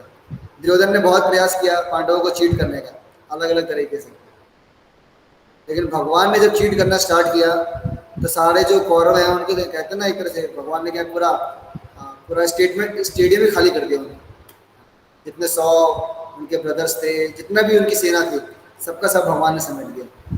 तो भगवान क्या है, बिल्कुल कितना टीम प्ले, वो बिल्कुल एक बार में सारा वन स्ट्रोक काम करते हैं, एक बार में सारा खत्म। तो जो प्रलंबासुर उसने ये विचार किया, बहुत स्टडी किया कि कैसे मैं जो है ये कृष्ण बलराम को मार सकूं। पूरा उसने एनालिस किया, वृंदावन में घूमा छुपकर, कई सारी चीज़ें पता करी कैसे क्या है। तो बताते हैं कि जो ये जब प्रलंबासुर आया तो उस रूप में आया जिस रूप में जो उस दिन ग्वालवाल एब्सेंट था। जो भगवान के कई सारे ग्वालवाल आया करते थे, कई लाखों गाय हैं, कई हजारों ग्वालवाल आया करते थे। तो जो प्रलंबासुर है उसने पूरी केस स्टडी की, पूरा एनालिसिस किया कि आज कौन सा ग्वालवाल एब्सेंट हो रहा है, अपने घर पर आएगा। तो पूरा उसने उसी का हूबहू रूप, उसके बाद बोल चाल पूरा, इसलिए किसी को पता ही नहीं चला कि कोई नया व्यक्ति हमारी टीम में आया है, किसी को शक ही नहीं हुआ। लेकिन जो कृष्ण है वो क्या है, सब कुछ जानने वाले हैं, भूत भविष्य वर्तमान। लेकिन भगवान ने तुरंत ही क्या है पता कर लिया कि कौन है, एक असुर है और किस विषय भाव से आया है ना। ये कोई अच्छा करने के भाव से नहीं आया है, ये क्या आया है, एक बुरी चेतना लेके आया, बुरा भाव लेके आया। तो भगवान ने ऑन द स्पॉट तो कुछ नहीं किया, लेकिन भगवान ने प्लानिंग करना शुरू कर दिया कि इसका जो है उद्धार कैसे किया जाए। देखिए भगवान कितने दयालु हैं। कोई गलत भाव लेके आया है और गलत इंटेंशन से आया, लेकिन भगवान फिर भी सोच रहे हैं कि इसको कैसे, भले भगवान मारने का विचार कर रहे हैं, लेकिन जैसे मैंने पहले ही बताया था लेक्चर्स में कि भगवान की कृपा और दंड दोनों ही क्या है, एब्सोल्यूट है, उसमें कोई डिफरेंस नहीं। भगवान अगर मारने का विचार भी कर रहे हैं, सोचिए भगवान उसके बारे में सोच रहे हैं, यही कितनी बड़ी बात है। हम भगवान के बारे में इतना विचार करते हैं शायद हमें नहीं पता कि भगवान हमारे बारे में कितना विचार करते हैं, लेकिन प्रलंबासुर के लिए भगवान सोच रहे हैं, प्लानिंग कर रहे हैं कि कैसे इसका वध किया जाए।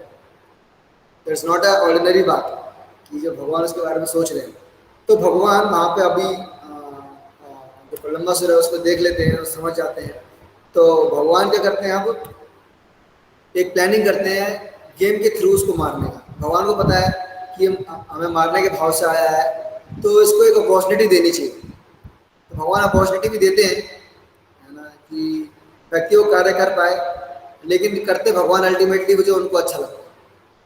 भगवान भले ही आपकी जो डिजायर्स को थोड़ा हद तक पूरा कर दें, लेकिन भगवान अल्टीमेटली वही करते हैं जो हमारे लिए बेनिफिशियल है। कई बार हम भक्ति में जुड़ते हैं तो हमें लगता है कि हाँ भक्ति में जुड़ जाएंगे तो हमारा सब कुछ फाइनेंशियली, फिजिकली, फैमिली वाइज सब कुछ ठीक हो जाना चाहिए। बिल्कुल आप तो भक्ति कर रहे हैं, आप तो माला कर रहे हैं, सब बढ़िया होना चाहिए, बिल्कुल सब स्मूथ हो जाना चाहिए। तो कई बार भगवान हमारा फेथ इंक्रीज करने के लिए थोड़ा स्टार्टिंग में कर देते हैं, ठीक है लो everything is smooth, family wise भी, फाइनेंशियली वाइज भी, फिजिकल वाइज भी भगवान थोड़ा स्मूथ कर देते हैं। लेकिन भगवान को पता है कि इसको इस अटैचमेंट से बाहर भी निकालना। तो भगवान क्या करते हैं, थोड़ा सा फैसिलिटेट करते हैं, लेकिन क्योंकि अटैचमेंट को रिमूव भी करना है, क्योंकि वो एक फोड़े की तरह है।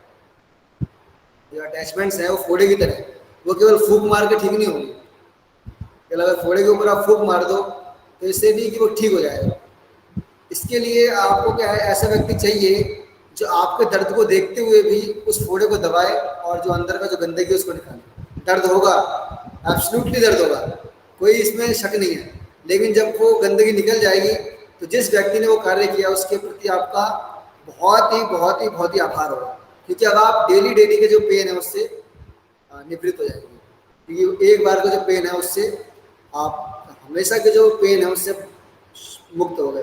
तो गुरु और कृष्ण उसी प्रकार जो हमारी आसक्ति रूपी फोड़ा है उसको दबाते हैं, उसको प्रेस करते हैं, उस गंदगी को निकालते हैं। बहुत दर्द होता है, लगता है क्यों मैंने इस्कॉन ज्वाइन कर लिया, क्यों मैंने, कौन सा वो दिन था जब मैंने माला पकड़ी, कब मैं भक्तों से मिला था, कौन सा वो मनहूस दिन था। कई बार ऐसा लगता है ना, कि है ना इतने सारे नियम, इतने सारे रूल्स, पहले बोला कोई 4 माला करो, फिर मुझे 8 माला, फिर 16 माला, अब ध्यानपूर्वक भी करो, फिर सुबह करो, इतने सारे रूल्स रेगुलेशन, लगता है पता नहीं क्या कहाँ आ गया। तो दर्द होता है बहुत ज़्यादा, एक तरह के लगता है क्यों। लेकिन जब एक समय आकर हम उस स्थिति में पहुँचते हैं, जब हम उस चीज़ में स्थित हो जाते हैं, तब लगता है कि हाँ वो वक्त वास्तव में क्या मेरे हितैषी थे। क्योंकि आज फिर जब हम बाहर की सिचुएशन देखते हैं कि लोग कितने हताश हैं, निराश हैं, परेशान हैं, सुसाइड करने के पॉइंट ऑफ व्यू पे भी हैं।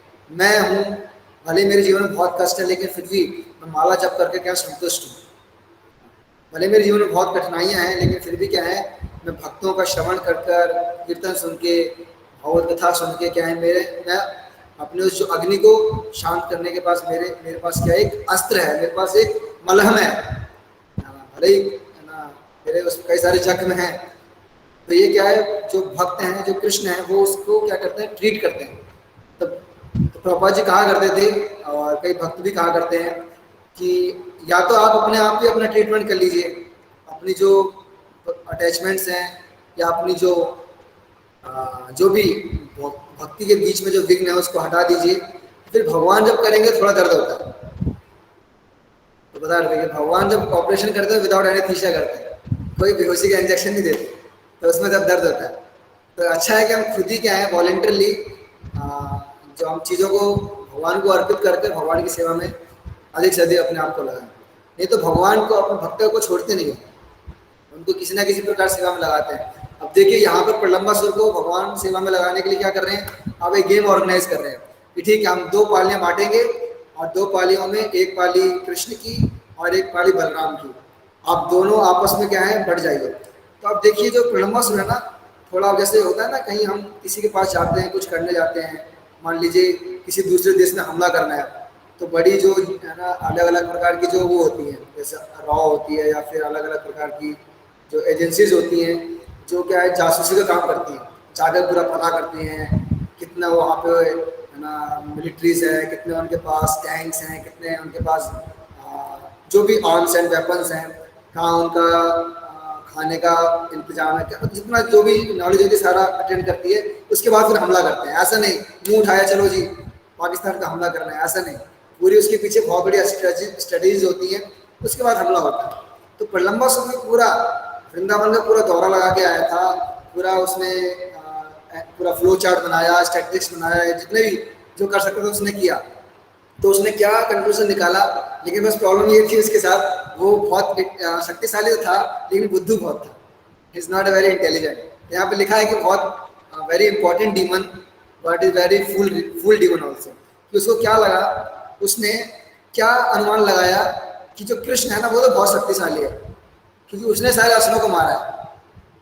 अभी तक जितने भी उसने सुने हैं कि पूतना को भी देखो 6 महीने में इसने मारा, तृणावत का गला पकड़ के भी इसने मारा, सट्टासुर को भी इसने मारा, अघासुर को भी मारा, ये भी मारा, वो भी मारा, शुरू से लेके यही मारे जा रहा है। और इसका क्या अटैचमेंट जो है अपने बड़े भाई से बहुत है, अपने फ्रेंड से बहुत है। तो मैं क्या करूंगा ना, मैं इसको नहीं मारूंगा, इसके बड़े भाई को मार दूंगा ना, तो इससे क्या होगा, ये डिप्रेशन में चला जाएगा, अब अकेला पड़ जाएगा, फिर मैं इसको मार दूंगा। तो इसने कुछ इस तरीके की स्ट्रेटेजी बनाई कि मैं बलराम को मार दूंगा, उसके बाद क्या है ना फिर कृष्ण को, जब ये अकेला हो जाएगा, क्योंकि दोनों साथ में रहते हैं ना, तो बड़ी वो कहते हैं 1 और 1 11 हो जाते हैं। तो अभी क्या इनको अलग अलग करके मारूंगा, तो पहले मैं बलराम को मारूंगा फिर कृष्ण को मारूंगा। तो ये इस पॉइंट पे आकर उसने गलती कर दी, वो भूल गया कि बलराम जी कौन है। अभी भी धेनुका को मार के आए हैं, एक बार घुमाने मात्र से उसने उसके प्राण निकाल दिए बेचारा। वो ये नॉलेज अभी रिसेंटली हुआ है, तो ये स्टेटस लेना भूल गया वो। तो आगाज को इसने प्रलंबा ने क्या किया कि मैं क्या करूंगा, उसको पता था कि जो है क्या कहते हैं कि मैं कृष्ण की साइड में नहीं रहूंगा, सॉरी मैं बलराम की साइड में नहीं रहूंगा, मैं कृष्ण की साइड में रहूंगा। तो कुछ ऐसा उसने प्लान किया। तो जब ऐसा प्लानिंग सब कुछ हो गया, लेकिन जो क्या हुआ, कृष्ण की टीम हार गई जैसे भी हुआ। तो वो चाहता था कि कृष्ण के साथ में रहूं, किसी न किसी प्रकार से भला फुसला के इधर उधर नहीं जाऊंगा, और बलराम को मैं क्या करूंगा वो कर दूंगा। तो कृष्ण की टीम हार गई। भाई बलराम जी हैं उधर, बल के स्रोत हैं, एक रस्सी खींचेंगे। अब मान लो कई आचार्य बताते हैं कि किसी ने रस्सा कस्सी का गेम खेला, कुछ बताते हैं अलग अलग प्रकार के गेम्स खेले। तो बलराम जी की टीम विजयी हुई। तो यहाँ बताया जा रहा है कि किसने किसको उठाया। तो जो भगवान है उन्होंने श्री दामा, जो भगवान के बहुत ही डियर फ्रेंड हैं, और जो वृषभ है उन्होंने भद्रसेन को, और प्रलंबासुर ने किसको चूज किया, मैं किसको उठाऊंगा, मैं बलराम को उठाऊंगा।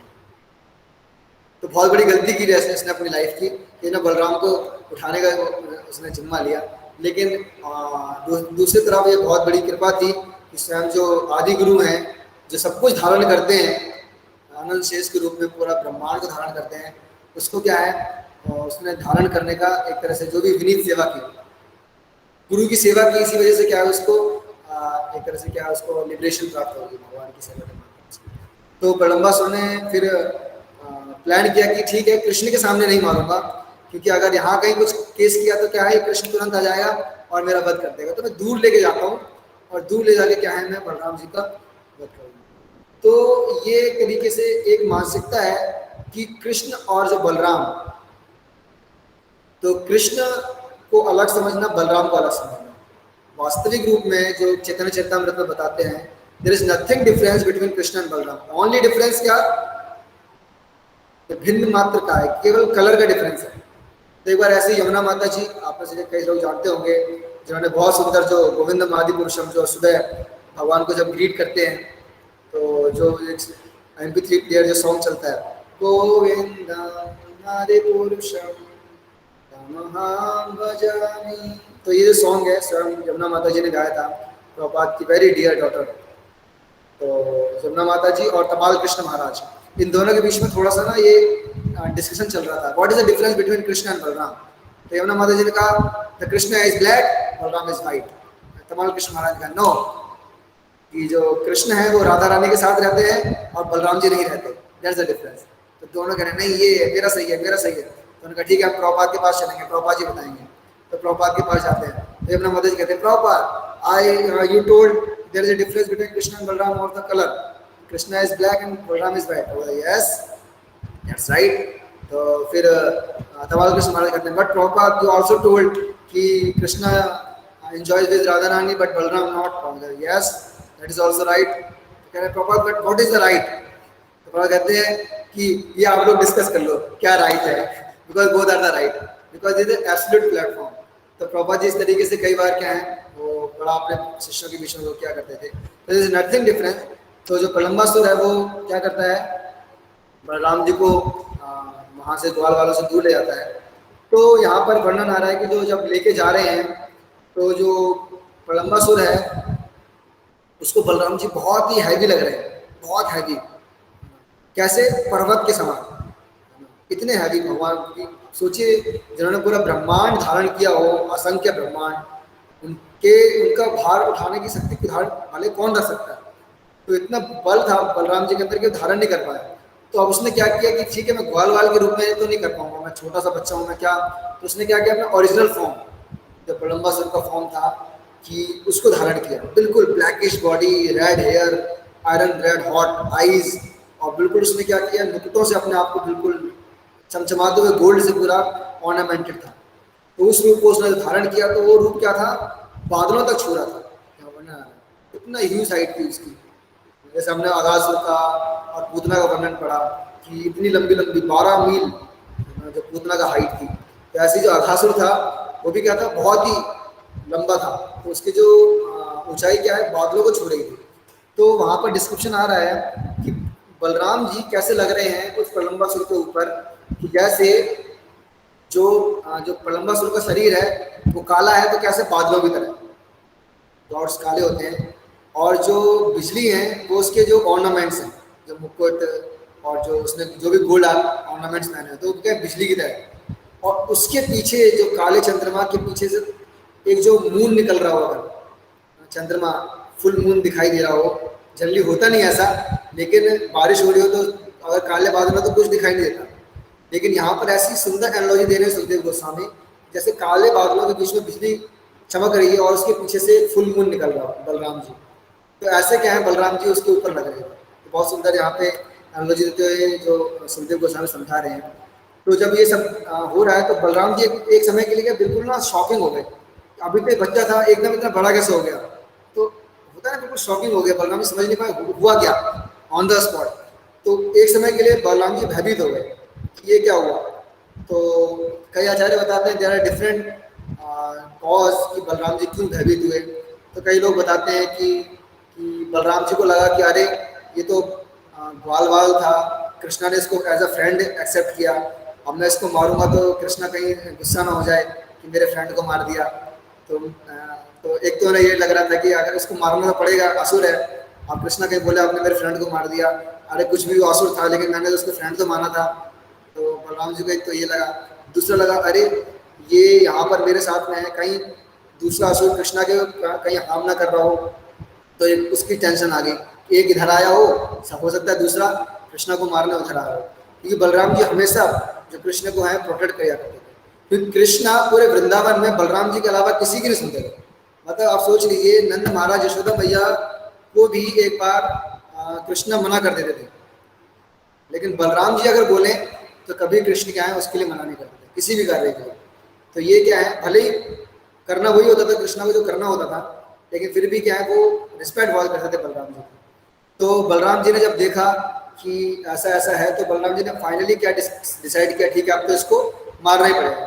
तो आप देखिए यहाँ पर बलराम जी है ना, इतना बड़ा असुर है, आप सोचिए देवता लोग भी उससे भयभीत हैं। One of the most important demon पूरे जो सीरीज है उसमें से बलराम जी ने कुछ नहीं किया, केवल एक मुक्का बस, और कुछ नहीं करना पड़ा। आप सोच सकते हैं बलराम जी का बल कितना है, इतना विशाल जो है, केवल एक मुक्का मारा और उसका सर क्या फट गया और मुंह से इसने वोमिटिंग किया ब्लड का और पूरा धराशायी हो गया। तो जब ये गिरा तो इतने जोर की आवाज आई, क्योंकि इतना विशाल उसका शरीर था।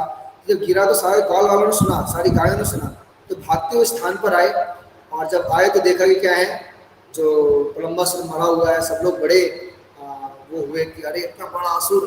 फिर जब देखा कि बलराम जी क्या है वहां से बड़े हंसते हुए आ रहे हैं, ऐसा नहीं कि बलराम जी को बहुत स्ट्रगल करना पड़ा, पूरा फाइट करना पड़ा, नहीं, बहुत ही स्मूथली बस एक मुक्का मारा।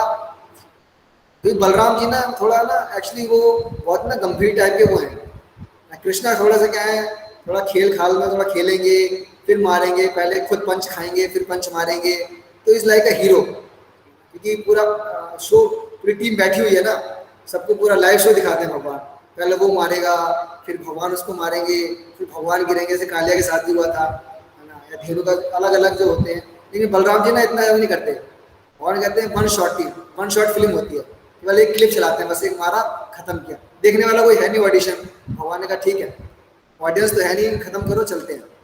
तो बलराम जी ने जब फिनिश किया, सारे ग्वाल वाल आए, सबने गले लगाया, बड़ी तारीफ की, अरे आपने तो है ना इस असुर का वध कर दिया, सबने उनको गले लगाया, बड़ा आशीर्वाद दिया, बड़ा उनको अप्रिशिएट किया। और इसके बाद क्या होता है कि जो सारे देवी देवता हैं वो भी बहुत खुश हुए, क्योंकि वहाँ तक भी आतंक था उसका, केवल पृथ्वी लोक में नहीं, देवता जो स्वर्ग लोग है वहाँ तक भी उसका आतंक था। तो जब उसका वध हुआ तो बड़ा ही क्या है, सभी लोगों ने, सभी देवताओं ने बलराम जी को बड़ा आशीष दिया। तो इसमें बस एक पॉइंट मैं डिस्कस करना चाहता हूँ लास्ट विदिन 4-5 मिनट्स, कि जैसे प्रलंबासुर ने किया कि उसने क्या है कृष्ण और बलराम को एक तरीके से क्या है डिस्टिंग्विश किया और उनको अलग अलग तरीके से समझा। तो कई जो है ना अब संप्रदाय, या फिर जब भक्तिविनोद ठाकुर के समय, या फिर आज भी कुछ ऐसे अब संप्रदाय हैं जो क्या सोचते हैं कि हम गौरांग महाप्रभु को तो मानेंगे क्योंकि वो स्वयं क्या है कृष्ण है, लेकिन हम नित्यानंद प्रभु को नहीं मानेंगे।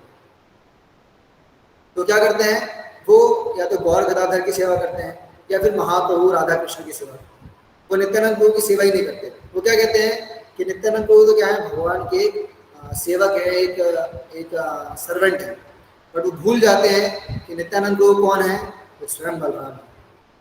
इसलिए नरोत्तम दास ठाकुर एक वैष्णव सॉन्ग में गाते हुए लिखते हैं, ब्रजेंद्र नंदना जे सची सुत से बलराम होइलो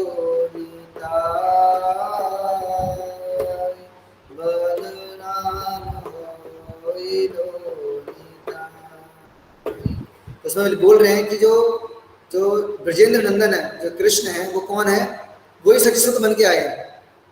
जो चैतन्य महाप्रभु हैं, जो सची माता के पुत्र, वो कौन है, स्वयं कृष्ण है।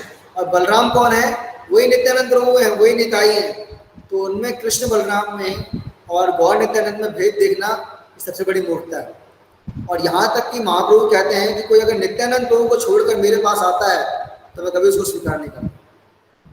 हमारे बहुत बड़े आचार्य थे रघुनाथ दास गोस्वामी, उन्होंने कई बार भागने का प्रयास किया घर से। Raghunath Das Goswami one of the richest जो पर्सन थे ऑल ओवर द वर्ल्ड कह सकते हो, इंडिया कह सकते हो, ऑल ओवर द इंडिया, उसके पुत्र थे। उनके पिता की मासिक मतलब मंथली जो इनकम थी वो 12 लाख कॉइन्स थे, 12 लाख गोल्डन कॉइन्स। आप सोच सकते हैं मंथली इनकम जो एक जमींदार के पुत्र थे रघुनाथ दास गोस्वामी, और ओनली सन। तो उन्होंने कई बार ट्राई किया कि क्या है वो भागे घर से और महाप्रभु को शेल्टर लें, लेकिन क्योंकि उन्होंने नित्यानंद प्रभु का आश्रय नहीं लिया तो हर बार क्या है वो फेल हो जाते थे। लेकिन जब उन्होंने नित्यानंद प्रभु का आश्रय लिया और नित्यानंद प्रभु के चरणों में गिरे तो नित्यानंद प्रभु ने कहा तुम चोर हो। तो कोई कह सकता है मैं क्या चोर हूँ भाई, मेरे पास इतना धन है, मैं क्यों चोरी करूंगा। तो नहीं, कि ये चैतन्य महाप्रभु है, जो गौरांग महाप्रभु है, वो मेरी संपत्ति है। कृष्ण जो है वो किसकी संपत्ति है, भगवान के भक्तों, उनके भक्तों की संपत्ति है। उनकी परमिशन के बिना अगर हम भगवान को डायरेक्ट अप्रोच करते हैं तो लाइक अ थीफ। तो कोई अगर नित्यानंद प्रभु को छोड़कर गौरांग महाप्रभु को डायरेक्ट अप्रोच करने का प्रयास करता है तो वो क्या वास्तव में मूर्ख है और एक चोर के समान। तो इसीलिए हमें हमेशा नित्यानंद प्रभु जो गुरु हैं, गुरु आश्रय हैं, गुरु पद हैं, उनका शेल्टर लेते हुए क्या है हमेशा हमें भगवान का आश्रय लेना चाहिए। तो इससे क्या होगा, हमारा जो प्रोसेस ऑफ भक्ति है वो क्या बिल्कुल सक्सेसफुल और बिल्कुल क्या कह सकते हैं उसको, कोई प्रकार का विघ्न नहीं होगा, अहत्व की अप्रतिहंता। तो ये हम प्राप्त कर सकते हैं श्री गौरांग महाप्रभु और नित्यानंद प्रभु की कृपा से और कृष्ण बलराम की कृपा से। तो वी आर वेरी फॉर्चुनेट कि हमारे पंजाबी बाग में कृष्ण बलराम है। दिल्ली एनसीआर में ओनली टेम्पल जहाँ पर स्वयं बलराम जी अपने विग्रह रूप में विराजमान है। तो हम में से हर किसी को बलराम जी का विशेष आशीर्वाद प्राप्त करना चाहिए। जब प्रभुपाद ने वृंदावन में बलराम जी को स्टैब्लिश किया तो प्रभुपाद जी ने कहा, मॉर्निंग वॉक में चलते चलते, now Balarama is here, there is no difficulty. तो ये एक बहुत ही यूनिक बलराम जी का पोजीशन है। और एक डिवोटी बता रहे थे, एक senior disciple of Srila Prabhupada, कि जब भी आप कृष्ण बलराम के पास जाएं तो उनसे बोलिए माय डियर सर, यो कृष्ण बलराम, मेरी ये प्रॉब्लम है, प्लीज़ आप इन प्रॉब्लम्स को क्या करिए, सॉल्व कर दीजिए।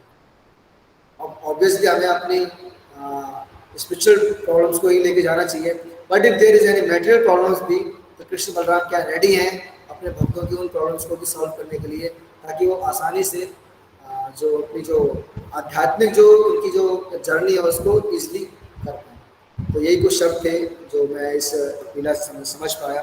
वैसे कई सारी और चीज़ें थी, लेकिन बिकॉज टाइम हो चुका है, तो मैं बस किसी का कोई क्वेश्चन है तो एक दो क्वेश्चन हम ले सकते हैं विद इन 5-10 मिनट्स। तो रूमा माता जी का आई थिंक कोई क्वेश्चन है, तो प्लीज क्वेश्चन। रूमा माता जी, आपको कोई क्वेश्चन है? हरे कृष्णा। जी प्रभु जी, हरे कृष्ण प्रभु। प्रभु जी, जब ये चैप्टर शुरू किया था तो आपने इसकी भूमिका बांधने से पहले ये कहा था कि प्रलंबन को, मैं 1 मिनट स्पीकर से लेती हूँ, नजदीक लेती हूँ जी। अब आ रही है आपको मेरी आवाज? हाँ हाँ जी। तो प्रभु जी, एक ये हमने जब आपने चैप्टर की भूमिका दी तो उसमें आपने ये बताया कि प्रलंबासुर को मटेरियल डिजायर्स और स्पेशली लस्टी डिजायर्स का एक प्रतीक माना गया है। तो एक तो पहला प्रश्न प्रभु जी ये पूछना चाहती हूँ कि ऐसा क्यों, कोई पूरे इस पार्ट में ऐसा कोई रेफरेंस मैं नहीं पकड़ पाई जिससे कि हम इसे इस पर्टिकुलर प्रलंबासुर को ही लस्टी डिजायर्स का सिंबल माने। और दूसरा इसी से रिलेटेड प्रश्न प्रभु जी ये कि अगर हाँ, तो इसका वध बलराम जी के द्वारा करवाने में क्या उद्देश्य भगवान का रहा? क्या ये माना जाए कि लस्टी डिजायर्स को बलराम जी ही विनाश कर सकते हैं? ये मेरा थैंक यू वेरी मच माता जी। तो जो आपने जो पहला क्वेश्चन पूछा कि जो प्रलंबासुर है वो मटेरियल डिजायर और स्पेशल लिस्टेड डिजायर को रिप्रेजेंट करता है, तो हमारे जो आचार्य श्री भक्ति विनोद ठाकुर हैं, उन्होंने एक बुक लिखा है, आए कृष्ण संहिता कर एक बुक है। इसमें उन्होंने जो भी मैंने पहले भी अगर कई सारे जो डीमंस हैं उनका बताया होगा, जैसे कालिया का ईर्ष्या का बताया गया है, और जो पूतना का डुप्लीसियस गुरु, और जो धेनुकासुर का देहात्म बुद्धि, और ऐसे आगे आगे जितने भी जो उन्होंने आई थिंक 72 या फिर कुछ ऐसे जो जितने भी अलग अलग जो लीलाओं में डीमंस आते हैं या फिर जो भी भगवान के एनिमीज आते हैं, तो उनको उन्होंने बताया कि किसको हमारे कौन से अनर्थ को रिप्रेजेंट करता है। तो ये हमारे आचार्य जितने एक्सपर्ट हैं कि वो बता सकते हैं कि कौन सा असुर हमारी कौन सी कमी को, अनर्थ को रिप्रेजेंट करता है, क्योंकि उन्होंने सारा क्रिटिकल स्टडी किया हुआ है। हम अपने बारे में इतना नहीं जानते जितना वो हमारे बारे में जानते हैं। तो अगर आप जैसे एक बहुत ही सुंदर बुक है माधुर्य कादम्बिनी, अगर आप विश्वनाथ चक्रवर्ती ठाकुर ने लिखा है तो आप कई फ्यूचर में पढ़ सकते हैं उसको। उन्होंने हमारे अनर्था को इतना डिटेल में बताया हुआ है, आपको लगेगा अरे ये तो मेरी कहानी है, बिल्कुल ये तो मेरे साथ होता है, तो है ना। उन्होंने ऐसे डिटेल में बताया हुआ है, तो कोई कह सकता है कि अच्छा शायद उनके जीवन में हुआ होगा तभी उन्होंने ऐसा बताया। नहीं, ऐसा नहीं है कि उनको उस फेज में जाना पड़ा उस चीज़ को समझने के लिए। They are self life souls, उनको पता है कि कंडीशन सोल किस सिचुएशन से गुजरता है, क्या क्या उसकी लाइफ में ऑब्स्टेकल्स आते हैं, तो उसमें बताया हुआ है। दूसरा क्वेश्चन जो माता जी आपने पूछा प्रलंबासुर और बलराम जी का, तो ऑब्वियसली जो हमारी लस्टी डिजायर्स हैं, तो उसका जो खात्मा है वो हमारे गुरु, जैसे मैंने बताया कि मटेरियल डिजायर्स लाइक का फोड़े की तरह, तो उसको भगवान अपने जो भक्तों के माध्यम से ही उसको वो करते हैं, भगवान डायरेक्ट उसमें इंटरफेयर नहीं करते। तो हमारी डिजायर्स है, क्योंकि देखिए हमें भगवान ने एक इंडिपेंडेंस दी हुई है, एक माइन्यूट इंडिपेंडेंस है। भगवान नहीं चाहते कि वो इंडिपेंडेंस कोई भगवान उसको भी हस्तक्षेप कर ले कि नहीं मेरी भक्ति करो। भगवान ने बोला सर्वधर्मान् परित्यज्य मामेकं शरणं व्रज, लेकिन उसके बाद चॉइस भी दी है, यथा इच्छा तथा भव, आपकी इच्छा तो करो, आपकी इच्छा तो नहीं करो। तो भगवान कभी उसमें इंटरफेयर नहीं करते।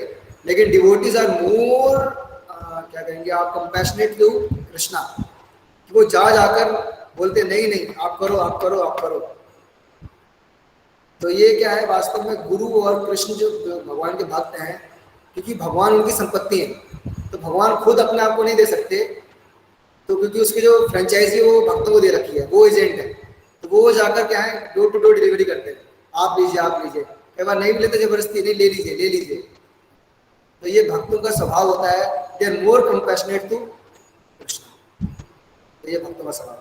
तो इसीलिए जो है गुरु के माध्यम से भगवान जी हमारी जो, और आप देखिए हमारे जीवन में जो भी डिजायर्स हैं वो चेंजेस कैसे हुई हैं, बिकॉज ऑफ डिवोटी एसोसिएशन।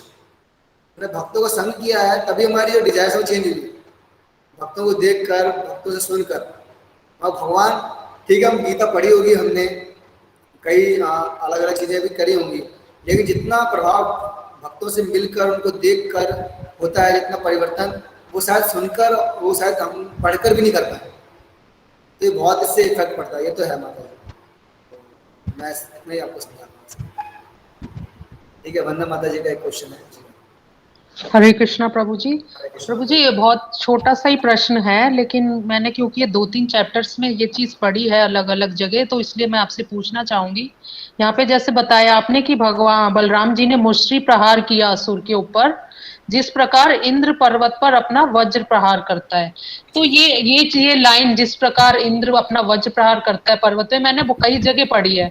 तो ये कोई एनेक्डोट है, इसके बारे में आप बताएंगे कि कब ऐसा इंद्र ने किया, या क्या कुछ है ऐसा, कोई है कोई किस्सा? हाँ ये बहुत अच्छा है, मैं एक्चुअली इस पर डिस्कस करना चाह रहा था लेकिन टाइम नहीं था मेरे पास। थैंक यू, आपने इसको रेज किया। एक्चुअली ये, हाँ इसके पीछे बहुत बड़ा पास टाइम है, क्योंकि शास्त्रों में पुराणों में कहानियाँ कथा आती है कि पूर्व जो पर्वत हुआ करते थे, दे हैव विंग्स, तो उनके विंग्स हुआ करते थे, पंख हुआ करते थे। तो जो पर्वत है वो क्या करते थे, एक जगह से दूसरी जगह ट्रैवल किया करते थे विद देयर विंग्स। तो प्रॉब्लम क्या होती थी, अब पर्वत है, उड़ रहे हैं, अब कहाँ लैंड कर जाए कुछ वो नहीं। अब जहाँ लैंड करते थे वो पूरी जगह खत्म। अब वो चाहे ऋषियों का आश्रम हो, या फिर कोई हवन कुंड हो, या फिर कोई गाँव हो, पूरा गाँव ही समाप्त हो जाता था। अरे जैसे मान लीजिए आप घर से बाहर गए, कल आए और गाँव ही नहीं है, केवल पर्वत है वहाँ पर।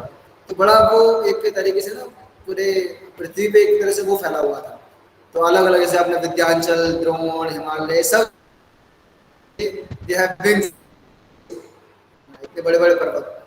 तो ये रिस्पॉन्सिबिलिटी जो ब्रह्मा, जो कंप्लेंट्स गई जो पृथ्वी लोक से उन पर, तो जो इंद्रदेव हैं, बिकॉज दे हैव थंडरबोल्ट, वज्र है उनके पास, तो उन्होंने क्या है सोल्यूशन निकाला कि सारी प्रॉब्लम क्या है, पहाड़ों को तो नष्ट नहीं कर सकते, तो प्रॉब्लम क्या है, इनके पंख। तो बलराम जो इंद्रदेव हैं उन्होंने क्या किया, अपने जो वज्र से जितने भी जो पर्वत थे उनके पंखों को क्या किया, काट कर उनको अपनी अपनी जगह पे क्या स्टैब्लिश किया कि ठीक है ये तुम्हारे स्थान है, ये तुम्हारा स्थान है, तुम्हारा स्थान है। तो आप जानते होंगे कि जब हनुमान जी जब लंका पार, समुद्र पार कर रहे थे लंका के लिए, तो बीच में एक पर्वत आता है, मैनाक पर्वत आई होता है ना, समथिंग कोई पर्वत आता है, मैनाक या जब मैनाक पर्वत आता है तो वो बताता है कि आप क्या यहाँ पे रेस्ट करिए। तो वो कह रहे थे कि आपके पिता ने मेरी रक्षा की थी। तो जब ये पंख काटने का सिलसिला चल रहा था, तो ये मैनाक था, ये वायुदेव के शेल्टर में आया था, क्या मेरी रक्षा कर लीजिए, ये पंख काटे जाए। तो वायुदेव ने क्या किया, अपने प्रेशर से, जो हवा का प्रेशर होता है उससे क्या, उसको समुद्र के नीचे दबा दिया था, और कई दिनों तक दबा के रखा, कई वर्षों तक, उससे कि इंद्र देख ना पाए और इसके पंख ना काट पाए। तो इसीलिए क्या है, एक ग्रेटिट्यूड के रूप में जब मैनाक ने हनुमान जी को, क्योंकि वो वायुपुत्र हैं, तो उनकी सेवा के लिए वो प्रकट हुआ था। तो इसीलिए वो आप कहोगे कि पर्वत से नीचे कैसे कोई वो पर्वत आ सकता है, तो नीचे ही है, ऊपर नहीं आ सकता, बिकॉज उसके पास विंग थे, तो वो ऊपर ही आ सकता था, वो नीचे भी आ सकता था। तो ऐसा एक इंसिडेंस आता है, इसीलिए कि इंद्र के जो वज्र से जैसे पर्वतों को वो किया, तो वो उसमें वर्णन आता है, ऐसा डिस्क्रिप्शन आता है। थैंक यू प्रभु जी, बहुत शुक्रिया क्लैरिफाई करने के लिए। और किसी को कोई question? Okay, thank you very much. तो हम नेक्स्ट चैप्टर स्टार्ट करेंगे। तो धन्यवाद प्रभु जी, बहुत बहुत धन्यवाद। धन्यवाद माता जी, थैंक यू। इतना पेशेंटली आपने सुनने का, इतना मेरा कोई योग्यता नहीं है बोलने की ज़्यादा, लेकिन फिर भी आप लोग इतना पेशेंटली सुनते हैं, थैंक यू वेरी मच। और ऐसे आशीर्वाद रखिए कि मैं जो बोल रहा हूँ उसको थोड़ा सा फॉलो भी कर पाऊँ और लाइफ में अप्लाई करूँ। श्री प्रभुपाद की जय, की जय, हरि हरि बोल।